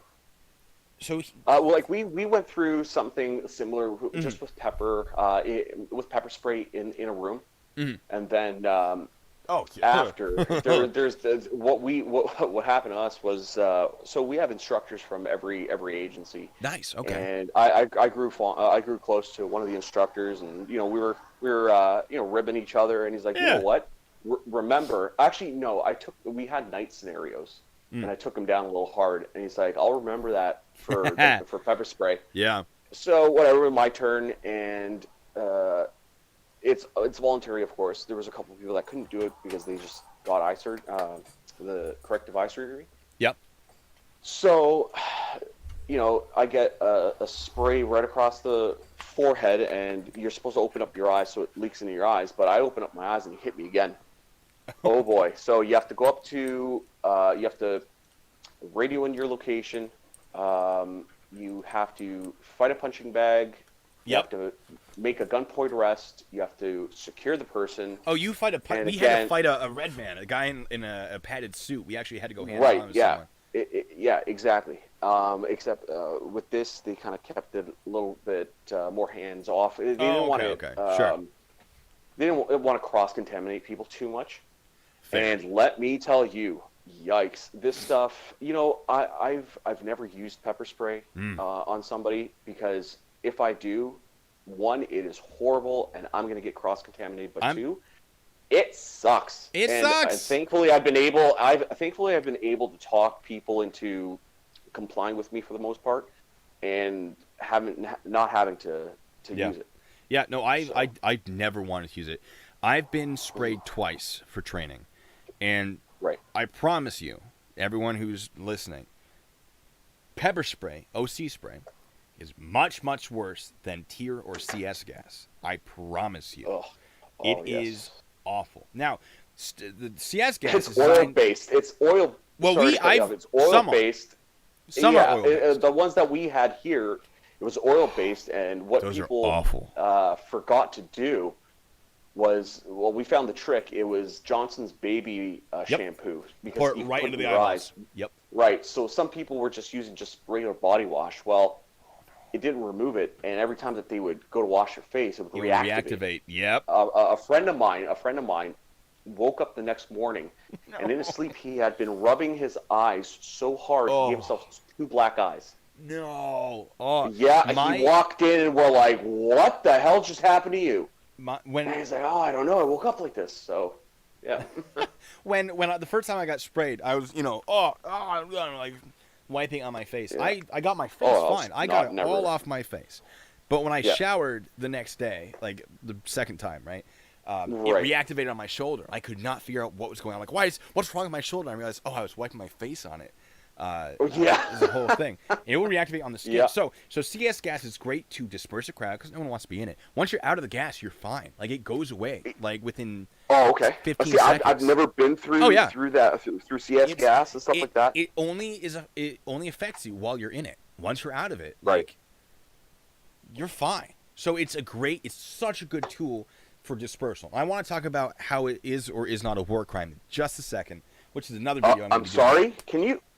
What? A war crime. We'll get into that. So, with this guy with the boombox, right? He gets hit with the impact, the impact device. It was either a baton or a foam sponge round. Right. It was an impact device. I don't know what it was. I'm not sure. They shot it out of a R1 launcher. Yes, the little grenade launcher thing. So it's a hard hitting round. It's not supposed to kill you, but it's supposed to be pretty painful. That's the point. I can also say is that the distance in which that was utilized was deemed absolutely beyond safe. Oh, really? Was it? So, yeah, because an R1 launcher, you're not to utilize that within about 20 feet from somebody because you can cause some trauma, especially if you're using the rubber round. Sure. Now, he was well beyond 20 feet. And it's unfortunate that it hit him. I'm sure that I don't they think were aiming for like center mass. Yeah, they were aiming for center mass, and it just took a weird hop, I guess. You brought up a great point about the rifling. Is they'll deviate, right? So you have someone who's under stress, who's maybe having difficulty seeing because there's all this gas in the air, who sees a threat and aims and fires, and unfortunately, bonk. Right? That's obviously he's an aiming issue. for center mass. He's aiming for center mass. And in some cases, he might have been aiming just for the crowd, right? For some of these devices, that's what you aim for. And it hit the guy in the head, and it's possible that he thought the boombox was actually the guy's head, right, through all that smoke. That I don't know. I'd have to rewatch it if that's even a possibility. But it's possible through that smoke with their mask, and the guy has the boombox up, and you go, oh, that's the top of the body, so I have to aim here instead. Exactly. Like, these are all possibilities. I'm not saying that's what happened. But it's a valid hypothesis. It is. It's a theory. Now, as far as like, I'm not happy it happened by any means, but that doesn't mean that we have to jump to the worst case scenario as what the police did. Now, as far as tear gas being a war crime, so I've been reading the Hague Geneva Conventions. I've gone through the Chemical Weapons Convention. I have to finish reading the Rome Statute of the International Criminal Court. All these things that discuss what are war crimes and how people should be treated in war. Most of the Geneva Convention is how to treat prisoners of war and don't target medical personnel in wartime. The neutral ones that are marked correctly. I believe that also. Yeah, I believe that also covers clergymen, anybody of. It does exactly. It absolutely does. Yeah. And then it covers some naval stuff like merchant shipping. And a lot of people medical think, ships. Exactly. Hospital ships for sure. And a lot of people think, well, I put the Red Cross, which is a symbol of a neutral medical party, on my body. That means I can't be targeted during these riots. That's not true. First of all, this applies to war, and this is not war, and which isn't a great excuse.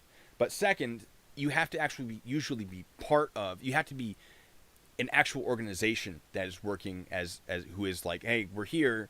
Everyone is aware we're here. Great. We're gonna be on the battlefield. Don't mess with us. Like usually when war breaks out, all the parties involved sort of like send out information, be like, hey, this is how it's gonna work. And now the Geneva Convention, all these other conventions are just agreements between countries who have signed these to say, hey, we don't want you doing these things. We don't want you to use artillery to bombard an undefended town. And the other countries go, yeah, we don't really want that either. Yeah, we'll agree not to do that. Yeah, exactly. Landmines, the use of landmines. The use of sea mines is regulated. Yeah. Because nobody wants this to happen to each other. So it's just an agreement. Like, if you don't do it, we won't do it. But if you do it first and we win, we get to charge you money, right? That's most of the agreement. In the case of Germany, we get to execute you because your war crimes are so incredibly heinous. It's sort of just an agreement between countries like, hey, let's keep this reasonable. Now, if a country is not involved in these conventions, right? If the countries aren't involved in conventions, it doesn't really apply. Now, there still will be international outcry if they're, doing some crazy stuff. Right. But it isn't. They're not part of that agreement, so it doesn't work that way. So the United States actually didn't sign anything about poison gas for a while. We had, I think, the 1907 Hague Convention, or the 1899 or 1907 Hague Convention mentioned something about not using artillery that would release gas. Exactly. Right. Like that, poisonous... and I believe. Sorry to cut you off. Yeah, it was that. It was the gas. Yeah. And it was also artillery-fired mines, like the little cluster ones. Yeah. They didn't want. And I believe that they were that was used in I believe in the Philippines or something like that. Yeah. Or in Vietnam. I don't know. Yeah. So I mean, it was they went, hey, let's not have that. We don't like that. And he said poisonous and asphyxiating gas, if I remember correctly. Now that generally means permanently poisoning, permanently asphyxiating. For example, lethal. Now tear gas. You spend it, tear gas can be lethal. It's not designed to be. It usually isn't. It's very rarely lethal. If you have asthma, I mean, it's going to be a problem. But maybe if you have asthma, support the protest in a way that doesn't put you in that position. Just a thought. Do what you want to do. That is my advice. A lot of people are mad about that. They're like, why would you advocate that I don't go protest? No.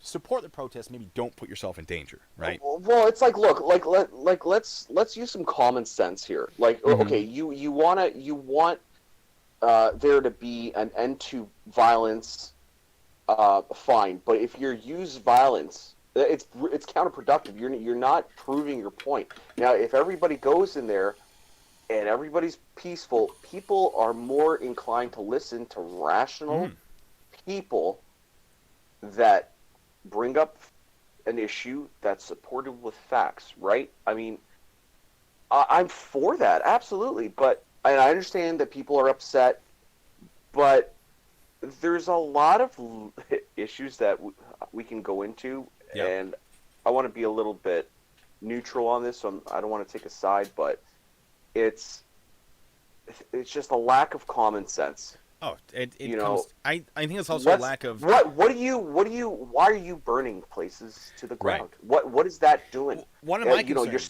you're crying violence, but you're using violence, and you want to burn a building down with law enforcement officers in there, and then you wonder why rubber round there's a response. Well, yeah, I mean, in other countries, it would be a lot worse. There's no rubber rounds. There are just rounds. Yeah, I'd rather be shot with a rubber round than a real one.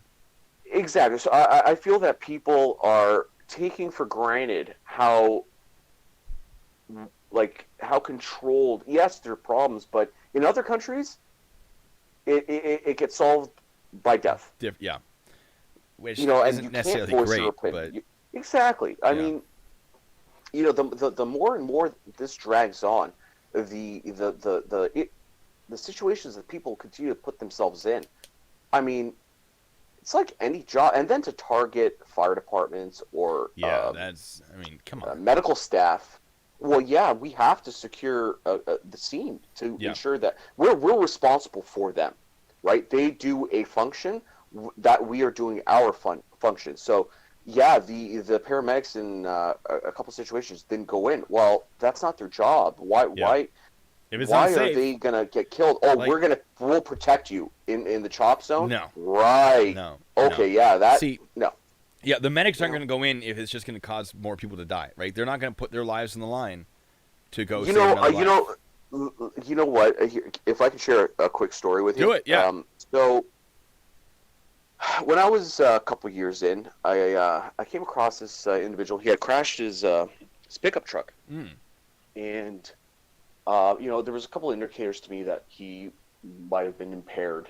But I keep on talking to him, and he's got Michigan plates, and he was visiting. He was very, very stressed out.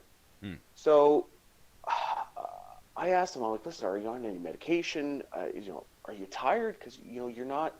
He was really jumpy. It was like he was about to burst out of his skin. And he's like, look, I'm so sorry. I used to be a paramedic in Detroit, and when I was cleaning the bus, a guy came in and tried to rob me, and he actually shot me, and I almost died. And I've got post-traumatic stress. I'm so sorry. He kept on apologizing, and he crashed his car because an animal came out in the road. Sure. And my heart just broke. I mean, like, these people don't understand that this stuff takes a toll on us and it destroys us. Just because we get paid by the public doesn't mean that we're any less human. And this gentleman, he was stranded. And I told him, I'm like, look, this is what he's like. I'm like, can you get somebody to meet you at the border? He's like, yeah, I live right at the border. I've got family. I'm like, look, how about this? I'll drive you down to the border. I'm done work in about an hour. I'll do this for you. And so I talked to my sergeant. I'm like, Sarge, listen, he's stranded. I feel for him. He's one of us. And this is what happened. My sergeant's like, absolutely. He's like, go ahead. So I drove him back to Detroit. We had him go through the border, but the way that this poor guy was, I mean, it just broke my heart. Yeah. And when they see this stuff, I mean, it's one thing to deal with the aftermath, but to see it while it's in your face, and it's not safe. It's not controlled. There's unknown threats everywhere, and then to deal with a victim, that's a lot. And, but it is. I digress. No, you're absolutely right. Yeah, everything worked out. Everything worked out for the gentleman. Got to thank you, and right. Yeah, we need to treat each other like people, right? People, you have to understand that police officers are people too. Police officers have to understand that people protesting are people too. Now, back to the war crimes, because this is really fun. So, 1925, Geneva Convention, they had a Geneva Protocol and saying like, no gas, right? Can't do that. We don't want any gas. And again, a lot of countries like, well, that doesn't mean tear gas, because they mean lethal gas. So the United Kingdom felt this way. There's this famous quote that's often misquoted from Churchill, from 1919, where he's like, look, I don't understand why we're okay with blowing people up and causing them to surrender because they're lacerated with, poisonous bits of explosives. And we're not okay with making it difficult to breathe for a little bit and having them surrender that way because they can't fight if they're sneezing, right? He basically was like, look, this is absurd that we're okay with this one that causes death in horrible, brutal ways, and this one that just causes discomfort temporarily. Like, why is that not okay? And he continued this belief throughout the 30s. He addressed Parliament, and he's like, look, I still don't understand why we're not doing this and why people aren't okay with it. And then the 40s, in World War II, he's like, we need to be prepared to use gas because Germany is about to gas Russia. Germany never did. Germany threatened to. And like, why aren't we producing at least some less lethal stuff? Now, he also advocated during World War II for lethal stuff, but it wasn't his preferred thing. He's just like, look, we're killing each other. Why not kill each other, but still get the same effect? And then exactly. Listen, I'm so go sorry ahead. to cut you off. Can I just put you on mute for a second? I got go. Yeah. Brother showed up. I gotta help him out for a sec. I will. Sure. How are you guys doing? He'll come back. Well, once he comes back, we'll finish with the war crimes bit. I'm gonna have a full video on that where I go through every single bit of the Geneva Conventions, the Hague Conventions, all of it. Abbreviated, of course. But the thing I've had up this entire time is 40 U.S.C. 1315, which is law enforcement authority of the Secretary of Homeland Security for protection of public property. The reason, and he brought this up earlier, it was great. The reason that the Department of Homeland Security is stepping in is because the Portland police are being restricted in what they can do to control these riots. So, to the extent provided by transfers made pursuant to the Homeland Security Act 2002, the Secretary of Homeland Security, in this section referred to as the Secretary, shall protect the buildings, grounds, and property that are owned, occupied, or secured by the federal government. Now, one of the buildings, the main building this is happening around, is a U.S. District Court. That is federal property. So, powers of the officers, while engaging in their performance of official duties, an officer or agent designated under this subsection may enforce federal law and regulations for the protection of persons and property. Boom, there we go right there. They can carry firearms, they can make arrests without a warrant for any offense against the United States committed in the presence of the officer. Basically, if they see it happen, they can arrest you for it. Any offense.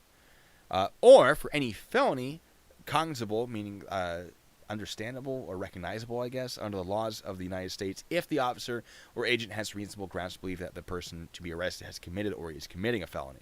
So if they don't see it, but it's a felony, and they have reasonable, probable cause, whatever, to believe that that is happening, they can go make that arrest. They can serve warrants and subpoenas issued under the authority of the United States. They can conduct investigations on and off. And off. A lot of people aren't realizing this. They can go off the property and do their whole shtick, right?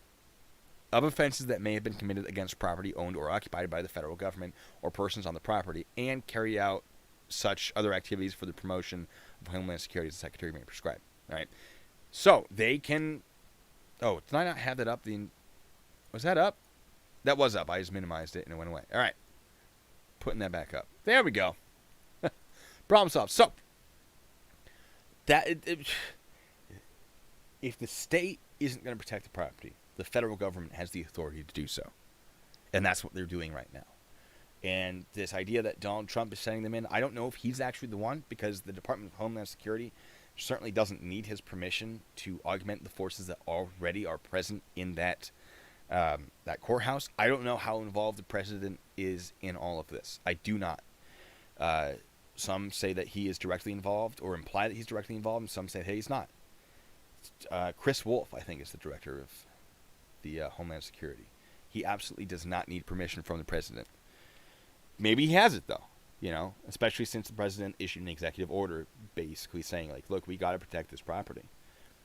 So it's a whole thing. It's a whole thing. But they have authority to do a lot of what they're doing, if not all of what they're doing. So this idea that they shouldn't be doing it, I think, is a little absurd. Now, the method in which they're doing it, sure, feel free to question that. But their lawful authority to be involved, no. The state can't supersede that, to my knowledge. As far as actually operating in the state, there is a Oregon revised statute that allows them to operate and arrest people for state crimes, which is interesting. They have to have certain training to do so, but that is a possibility as well. So,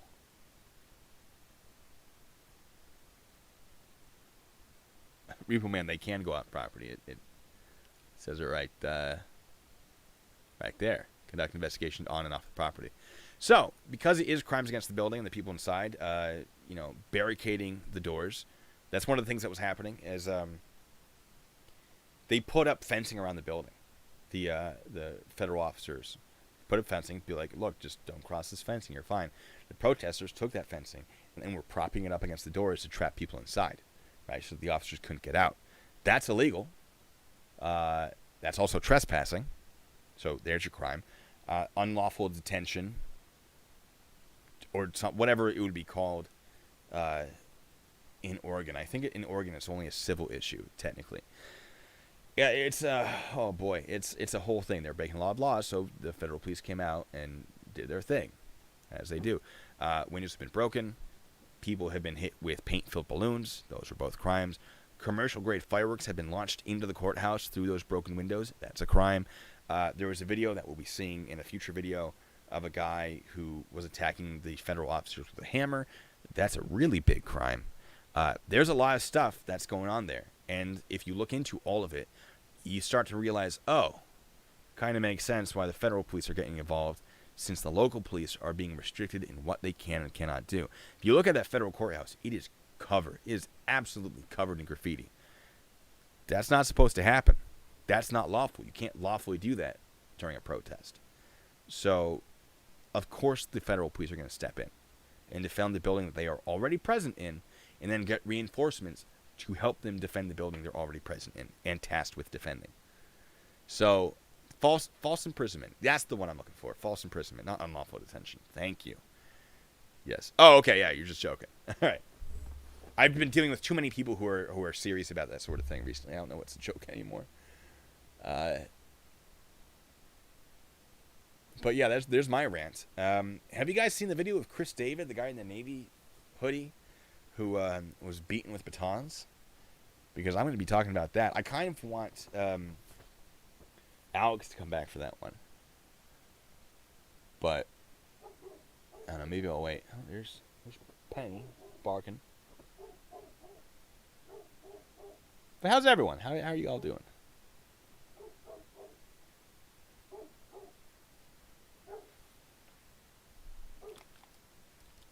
Oh, I don't even know if he's back. Because my headphones were off.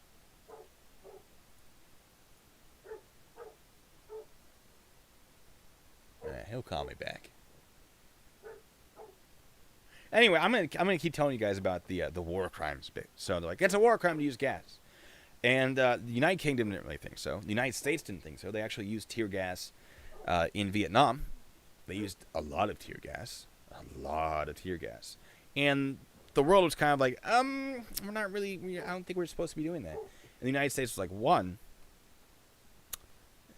we don't believe that tear gas falls under your rules for gas. Second, we never signed that agreement. Third, Vietnam never signed that agreement. We're not subject to those rules. I mean, if we're going to go after war crimes, we might as well say, hey, Vietnam is using poisoned weapons, which are a war crime. They're putting feces on sticks and creating traps. And so that when people get punctured by these feces, it poisons them. That is technically a poison if we're going to play that game. So the international everybody was just like, oh, yeah, good point. We'll think of something. So in 1993, they came up with the Chemical Weapons Convention, which was ratified. It went into effect, I think, in 1997. 1997, right? But they put it together in 1993. So they had 5 years to figure it out. And it basically said, look, don't use any type of gas. No gas, because once you start using any type of gas, the chances of worse gases being used is going to escalate, right? But a lot of countries are like, hold on, but tear gas, what about for riot control, right? Because our only other alternative is to use more lethal options. And they went, yeah, good point. So in the Chemical Weapons Convention, they went, look, don't use gas for war. Let's just all agree on that. But for domestic riot control in your own country, you can use tear gas. It wasn't that tear gas is so bad that it's so awful that you can't use it in war.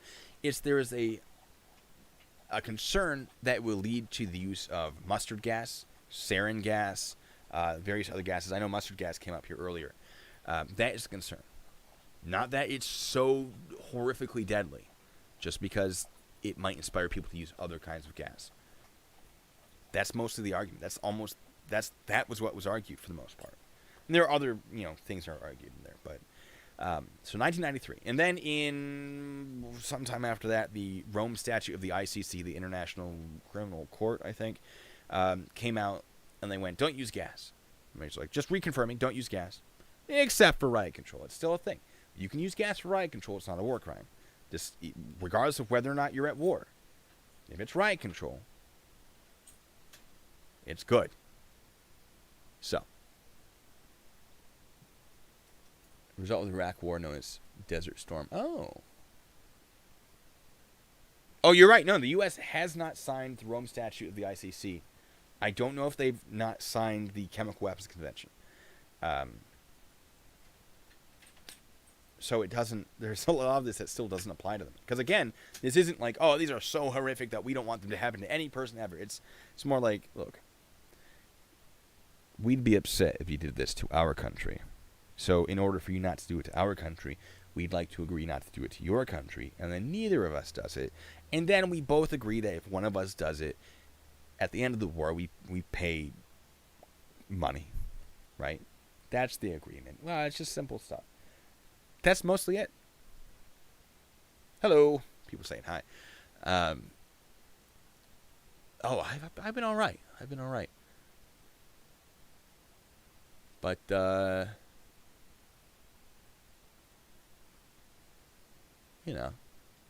that mostly covers my my rant about war crimes. I want to have an entire video on it, and it's basically going to be a long video that establishes exactly that the use of tear gas for riot control is not a war crime. And the reason it's illegal for war is not because it's so horrific, but just because. 6 days. Yeah. No, there's been research into various gas-like things, like the gay bomb, right? I was trying to think of a better way to say it. It was supposed to be dropped and release pheromones that would cause soldiers to become so amorous towards each other that they couldn't fight. They'd be too busy taking their clothes off and rubbing up against each other. That was money was paid for that. The government paid for that research. It did not work. There's also stink bombs are a real thing. Military stink bombs. Research showed that eventually, if you're in an area with a bad smell, you will get used to that smell. Eventually, your body will adjust to it. It turns out, if you are exposed to more than 3 really bad smells, your body cannot adjust to all of them, and you will continue to be assailed by that smell. Your body will not get used to it. So the idea, they came up with a whole bunch of really horrible smells that would be dispersed. Now, is that technically a gas that's prohibited by the Geneva Convention or any of the others? I don't know, but they researched it and they found something that was relatively effective. But yeah.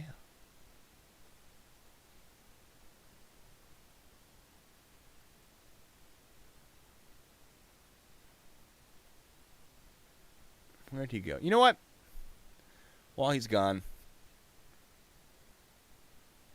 someone paid money for Pull My Finger. Yes. Which, I mean, so much of the money that goes to basically the war budget is research. And I love that. I think there should be a lot of research. But some of the things that are researched, be like, hey, I know this sounds crazy, but smells. What if it smelled so bad they couldn't think? And yeah, they went for it. So I'm turning very red. It's very warm here. I turned off my air conditioner so that it wouldn't ruin my audio any more than my audio was already ruined. And I'm just watching myself turn red on my screen. Good times. So, you guys want to hear my interpretation of the Chris David thing? Let me pull that up. Let me find my keyboard first. Yes, we are. Yes. All right. This is I mean, warning. All right. It doesn't look good. Chris David. It's not fun. All right. Do we have a video?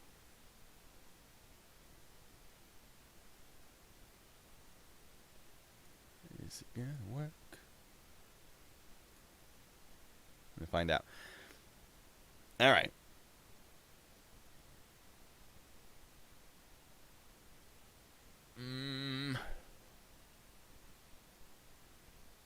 I'll take this one. We'll see if it shows it.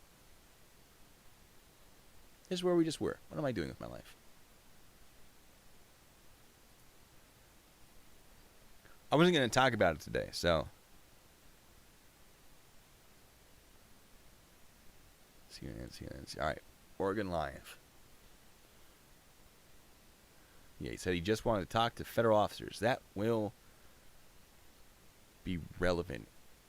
I just opened it twice. All right, so here's a Twitter video.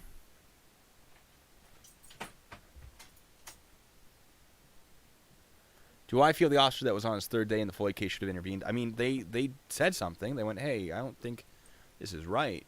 But, like, it's day 3. What do they know, right? I don't think they should be at fault for that. So this video right here, this monster of a man, he's 6'2", 280 pounds, former wrestler. He was in the Navy. This man's a beast, right? I'm not against him in any way. Oh, you're back. All right, well, yeah, we're talking about the Chris David incident. Here are my headphones. I found them. All right.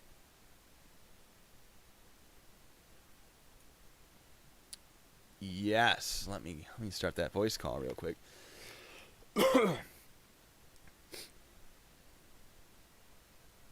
Hello. Oh, sorry about that. There it is. There it is. All right. So, you guys, right as we were about to talk about Chris David, who is, I don't know if you... About what, sorry? Chris David, he's a protester. Okay. Okay. Well, he's not like he was just sort of there. And he's like, I disagree with what the government's doing. Okay, that's fair. He's, if I remember correctly, 6'2", 280 pounds, which is enormous. This guy's a big guy. And he's a big boy. Let me pull it up there. I have it on Twitter right now. And so he's former Navy, former wrestler. This is all relevant in a second. So he's like, I'm in Portland. I don't really feel like what the federal government is doing. It matches what I feel they should be doing. As a vet, I should say something. Great. Yes, you should. I always encourage dialogues with the police. The problem is, remember how I was talking about how the police were being barricaded inside their own building? He decided to talk to them at 10:45 Saturday evening at the point where the protest was declared a riot and the police were exiting the building, deploying CS gas, and ordering everyone to disperse. And he thought, there they are. Now's the time to talk to them. I'm going to go up to them and have a conversation. So, in this 11-second video, which has none of that context, he goes up to them, and he's like, I want to talk to you guys. Keep in mind, they're ordering everyone to leave because this is now a riot, and remaining in the area is considered unlawful assembly. So, watching the video, all right, they're talking. They were talking to him. They've already shoved him, by the way. At this point, they shoved him back, and he just hunkered down because he's enormous, and he's not about to be moved. He's like, no, we're going to have this talk. So they've tried, as far as use of force goes, for those of you not familiar with use of force continuum, it's basically in every situation you're supposed to use the least amount of force that is necessary to accomplish your lawful duties. So if I'm arresting someone, I can't just tase them for no reason. It has to escalate to that point unless they are a threat, and jumping to a taser is the least amount of force I feel comfortable with using that will be effective, if that makes any sense. So the beginning on the most standard use of force models, which will be discussed in a future video, the earliest one is going to be police presence. And then it's going to be verbal orders. So those have both been met. Then it's going to be unarmed physical contact, or open hand contact, or open hand force. It depends on what agency you're with. They'll call it different things. Which they did when they pushed him. And then he hunkered down and was like, I'm not going to be moved. All right. So they need to keep escalating because obviously that doesn't work. The next one on the standard federal list is less lethal force, to include batons and chemical spray. None of these other things have worked so far. And this is a riot, so they don't have much time to try them. So they're escalating up, and now it's time for batons and CS spray, or OC spray, sorry. Which is exactly what happens. They hit him with a baton, it does nothing, they spray him in the face, and he finally walks away. Once he walks away, they leave him alone, because now he's dispersing as ordered. He flips him off, and he later says they fractured my hand in, I think, 2 places. That is unfortunate. I wish his hands weren't fractured. I wish it hadn't come to that. But if you want to have a dialogue with the police, the time to do that is not when they're rushing out of the building that people are trying to blockade them into to disperse a riot. During a riot. Exactly. The CS gas should have given that away. And you can see it's quick, but they escalate through all the levels of force. Now, in that video, it doesn't show all of that. In the articles, it discusses what happened beforehand. So that's another reason why if you see something like, wow, how on earth did the police do that? And it's an 11-second video. and it doesn't show any of the stuff leading up to it, you should be asking more questions. Because in this case, it's not great, but it's not necessarily wrong. Legally. Morally, maybe. Legally, probably not. I'm not going to discuss morals. That's up to you. I'm just saying whether or not it is illegal, right? Because morality is subjective. I mean, look at the totality of the situation, right? Exactly. It's during a riot. What are riots? They're violence. They're violence that a large group of people are taking part in. Is already deemed to be an unlawful assembly, so they have to disperse. The police are there to protect the rest of the public and property from being destroyed and from dispersing a crowd, and hence, cooling off the situation. If people don't like their approach, well, what would you like the officers to do? Of course they have to be kitted up. You don't want to be hurt. No. I'm sure that if we were to put some of these protesters up against a whole bunch of angry people, they would want to be protected as well. Sure. So, it's a very hypocritical statement, I feel. And again, these are not reflective of my organization. These are my opinions, my feelings. Good call. Just to I be like clear. that you put that in there. I've had to do that a few times. Yeah, just to be clear, this is me talking as a person that's got experience. Right. Again, so, I understand, people don't want to be hurt. Well, the police don't want to be hurt. Yeah. And in situations like this, they're very volatile. You have a group mentality that is obviously overtaking common sense. And, there's a inherent risk to the public. Yep. So, dabbing your head. Yeah, no, it's hot in here, man. It's hot. Yeah, I get it. I got my air conditioner on, But, I think, yes, the mob mentality is a very real thing. No one's immune from mob mentality. And I say that, and I like to add, the police aren't immune from that either. Right? I've seen times when the police were developed during a riot control in us versus them mentality, which is not good. Not good. And so they hype themselves up, and then they go too far. That happens. But if we're going to... If we're going to excuse the protesters doing that and not excuse the police doing that, at least to some degree, I would say, we shouldn't excuse it as much at all, but understand. It's like, look, we understand that people get passionate about certain topics. Some people are more passionate than others. You can't blame, the officers for, look, we always, the way that we get trained, if you're faced with a threat, you have to one-up that threat. Yep. In order to be able to dominate the situation, get the situation under control. So, and if I got hit in the head with a brick, even though I had a helmet, I would be upset. Yeah. Because, we're humans, okay? People need to understand that this is not RoboCop. We are not cyborgs, okay? We're not living... yet, we're not. Well, technically we're cyborgs because we all have cell phones. We can answer every question, just like Big Bang Theory, right?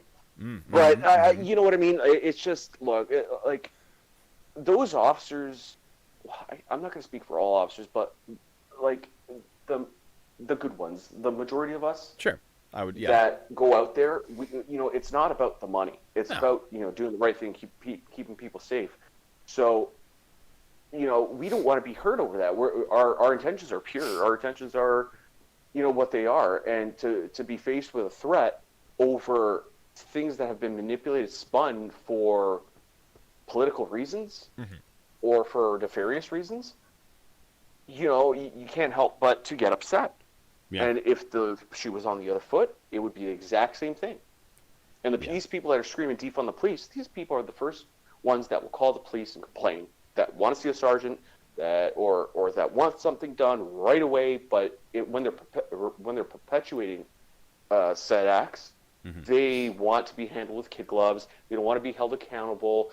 It's always somebody else's fault. No, it's your decision. Yeah. Okay. It's yours. And to be fair, yes, there are problems. Yes, there are problems with mental health. I've experienced that. I understand that there may be some inequalities certain places, but to say that it's so mass spread is such a lie. Yeah. Like, It's out there for especially sure, here, but it's not to the level people. I want to, as I stutter my way through it, because it's something I get very heated about. Is people are like, oh, look at all the things I see police doing wrong, and I go, well, we're do human. you ever look for police doing things right? No, it just shows up on my YouTube feed. Yeah, because once you start watching those videos, that's what is recommended to you. The same type of stuff. If you go out and you look at police doing things right, that's what's going to start being recommended to you. If you're not looking at both sides of the story. Let me tell you something. Go. Go. Here's the issue with that. So Rennie, one of our moderators. Yep. She sent me a video of a police officer that actually was saving the life of an infant. I saw that one. But they're not talking about that. What happened to that? Exactly. They removed it because someone got offended. Offended from what? Yeah, like, look, if you're gonna... I mean, at this point, like, what was offensive about that? That just shows what our core job is, our being there in a time of need when others don't know what to do. That's what our job is. Like, we get paid. Yes, it's tax money, but we pay those taxes as well. And just to start going off in a riot, and putting people's lives at risk. Well, obviously the federal police had to act. Yeah. Could you imagine what would have happened if there was a loss of life? Oh boy.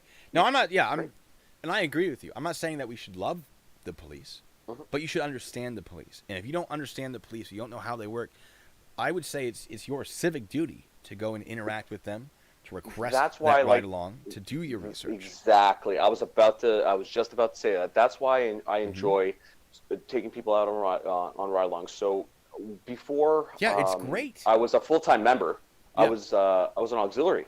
Yeah. Yep. And it was a great way for me to both get back to the community as a uniformed volunteer, but I also got to see a hands-on approach to what policing really is. 99% of our time, it's paperwork. It's boring. It's super boring. I mean? We get that. We get that 1%.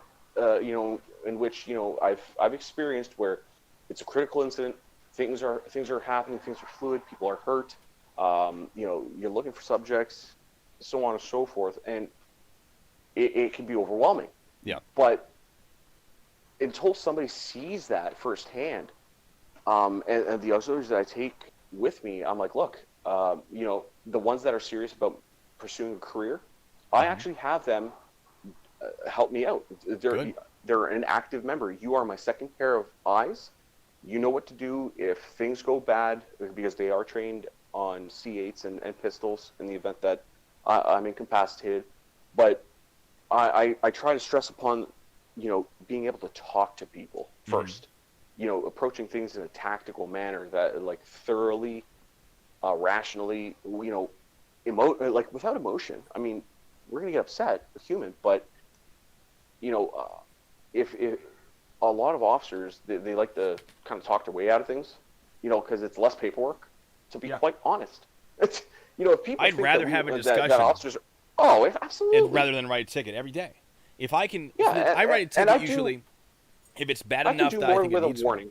Yeah, exactly. I could do more with a warning than I could do with a subpoena. Yeah, I feel like with a court date. To be honest. Yeah, if I'm confident that our conversation has helped you understand, right, what has happened.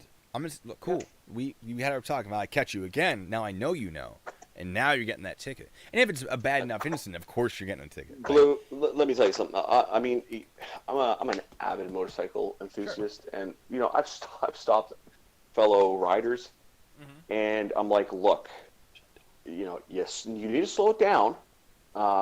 This, that, and the other. These are the consequences. If you go 50 over, I'm taking your bike. 7-day impound. It's $1,500 to get it out of the impound. It's a 7-day suspension of your license. You got to pay a reinstatement fee. Your insurance goes up. Is that really worth it? Let's take it to the track and really see what we're made of, right? But to ride recklessly, this, that, and the other. So I give them a break.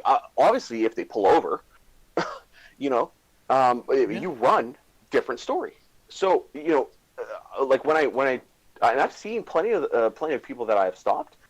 and they've come up to me. They're like, "Man, you are awesome. Not only do you ride what you ride, you gave me you didn't have to. Sorry, you didn't have to give me a warning, but you did." Right. And it's just that whole bond with the community, building that bridge. And when I see all this stuff happening, it's like all that hard work is being just destroyed. Right. And over what? A political agenda. It's horrifying. And then the one of the main issues is our criminal justice system. I mean, our job is to bring those offenders before the courts. And when you have a revolving door, like in New York City, there's no bail reform. They go in and they come out, and then they wonder why crime jumped up 300%, but yet they have 3 sergeants, 24 officers doing 3 tours of duties, protecting a mural. Yeah. I understand the message behind that, right? But they're calling for defunding the police. So instead of putting those resources in areas to help people, to prevent crime, to prevent murders, they're guarding paint. And now how is that? How can we do more with less? Especially in today's climate where things are rapidly evolving, technology, whatever. It's not feasible. I remember the time when people were pissed. Excuse my language. People were upset at and were saying, we want more police, we want more funding. More funding. Yeah, what happened to that? I want more funding. I mean, and now, I mean, it's sad because, the other day I had somebody leave a condom on my window, on my rearview mirror on my car. I swear. And you used it, right? You're like, it's too well, good. no. It It was a prank. It was a prank, but it just so happened to be, in an area where, officers leave their cars, and I parked. It was at a restaurant, and I parked right beside a cruiser, and they put a condom on my car and the cruiser. I'm like, why? Like, what did I do? Opened or unopened? Oh, it was opened. It was one of those, and see, if they really wanted, I would have left unopened, but poked a small hole in it that's not noticeable. Oh no, these ones were made to appear as if they were used. So, it was, but I mean, I've had notes on my window saying "Die Pig." Yeah. It's like, wait, I'm a traffic guy. Like, I don't do that. What are you talking It's about? like, what do I do? What did I do? Did I give somebody a ticket? This person actually followed me home. To the point where we had to take some measures to ensure my safety and my family's. Yeah. And for what? For something that we could have worked out in court. I tell everybody, it's like, look, if I do have to lay a charge and they're good, they're respectful, I tell them, like, look, take the ticket. I can only suggest things, but it's been my experience that if you take it to court and I'm there, I'll explain the situation to the prosecutor and they'll work with you. Yeah. And it always works out, and I always get a thank you. But you don't see that in the news. I'm not trying to toot my own horn. This is how I personally am. Yeah. No, same. Like, yeah. I'll give them a little bit of help. I can't go out of my way to give legal advice, but look, like I said with the person, look up imminent threat and conditional threat. That's gonna help you a lot. I can't tell you how. But look that up and discuss with an attorney, please. You'll be fine. Yeah. And they were, and they did. It was great. Everything was dropped eventually, and I like to think I helped with that. But with the whole following people home, I don't think I've ever had anyone follow me home. But there was an incident where I'd arrested someone for drug use, and then I went to the commissary on base, the only commissary, and they were one of the baggers. And I didn't realize this till I was already putting my groceries on the conveyor belt to have them bag it up. And they're like, "Oh, hey, remember me?" I'm like, "You arrested me for that thing." I was like, "Stop!" Yeah. I'm in civilian clothes, just no. no. Yeah, sorry to go No, back. go You know ahead. what was funny? When I saw the comment, I laughed. I'm like, this is hilarious, but And it's like, yeah, why? yeah, You know, and it's like whatever. And I see some people in the comments. It's like, poor baby. Look, I found it funny. I don't care. It's just you're gonna take the time out of your day to not do something productive, but to do something like that. I mean, if it was a prank, awesome, but I highly doubt it. yeah. So it is what it is. I mean, do with your time as you wish. But sorry, go ahead. Oh, that's yeah. No, 100%. It's But basically. what were we on? What topic were we on? I don't even remember. We had just finished with Chris David and be like, look, have a discussion with the police, but maybe time and place. Pick a better one. I mean, yeah.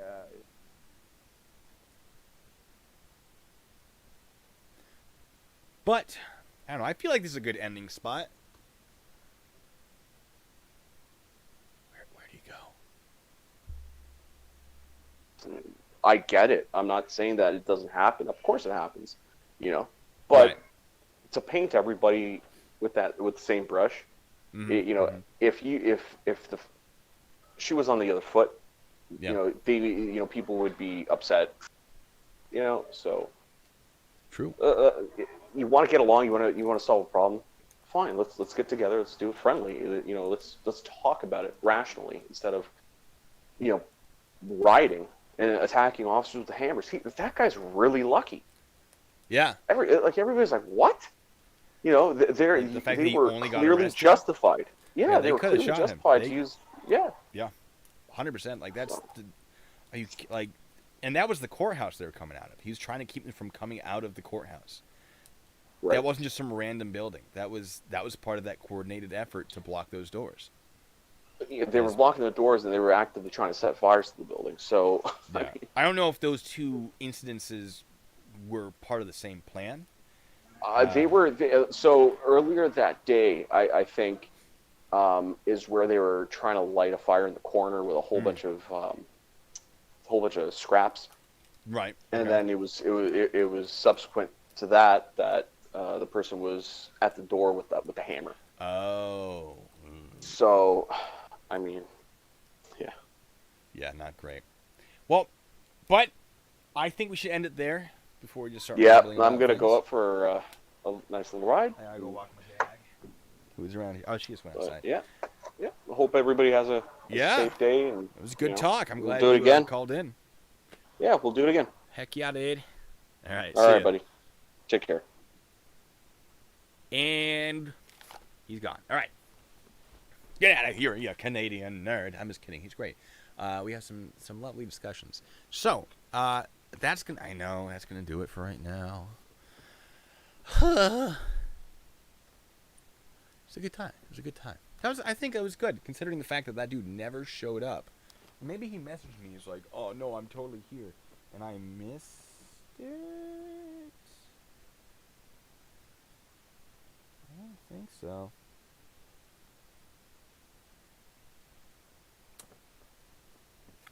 I mean, I would stick around just to have the conversation with the guy. I would keep going. Just for that. Uh-oh, someone's mad at me on the internet. Oh, he's calling me some bad names. I'm not going to repeat them. I'm asking them if they understand how detentions work, and they just lost their mind. If you do this, if you get really aggressive with your language, I just report it, because there's nothing that it's that feeling of poof, like, oh, I didn't delete your comment. YouTube or Imgur or Reddit deleted your comment, and it's just there's something satisfying about that. And boop, like I'm look, if it doesn't get deleted, it doesn't get deleted, but I don't think that kind of content should be promoted on the internet. So, yeah, he just decided not to show up. What a jerk. He was so excited about it too.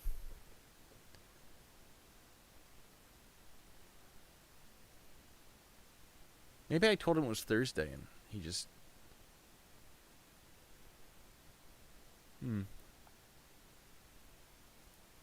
I don't know. Well, I'm going to be making a few videos in the near future. I'm going to try to film a couple today, at least one today. And it's going to be just an overview of the Portland police. A lot of the stuff we discussed here, but it's going to have like the actual stuff, the articles and the whatever, with evidence, right? And there's going to be something on. I don't know if I want to do the Chris David thing, because that is a very sensitive topic. I don't want to support that kind of police activity. I have a script, but I think I'm going to rewrite it to be a little more cautious and be like, look, guys, I'm not advocating for brutality or anything. It's just that legally,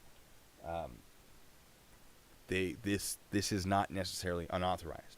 Other police departments have a lot more rules about when they can use these types of force than federal departments do, usually.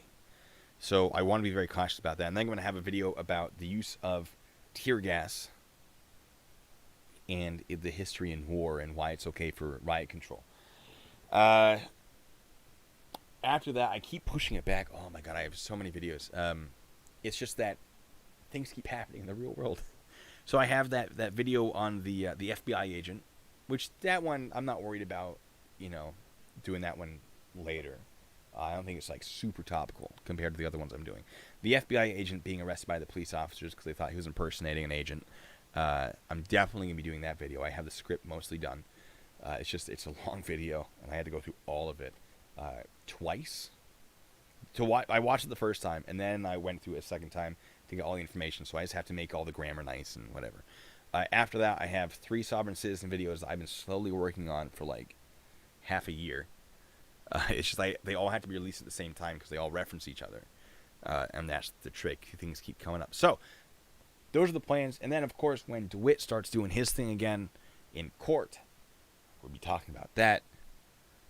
And very, very soon, I'm going to be doing a shake and bacon ghost hunting video with one of my friends. So, that will be coming out. It's going to be good. It's going to be good. All right. So that's what's happening, hopefully in the near future, as my schedule allows. I'll try to put them out as soon as possible. But you guys have been great. Thank you so much for tuning in. I had a really fun time answering all your questions, as always. That's what these live streams are for, is for you to ask questions, for me to answer directly. Because, I mean, the videos are fine. The videos are a lot of fun. It's just I like talking to you guys. I like putting out that information that you want to hear. So, that's enough of my ramble. See you guys later. Until next time, be good, stay safe, and I'm going to let the video catch up until I kill it. But, unless anyone has anything else to say...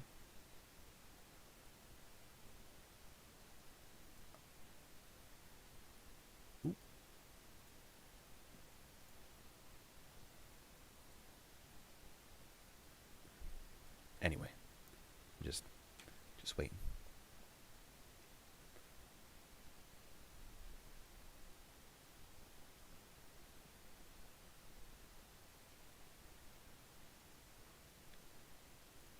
Making sure it catches up.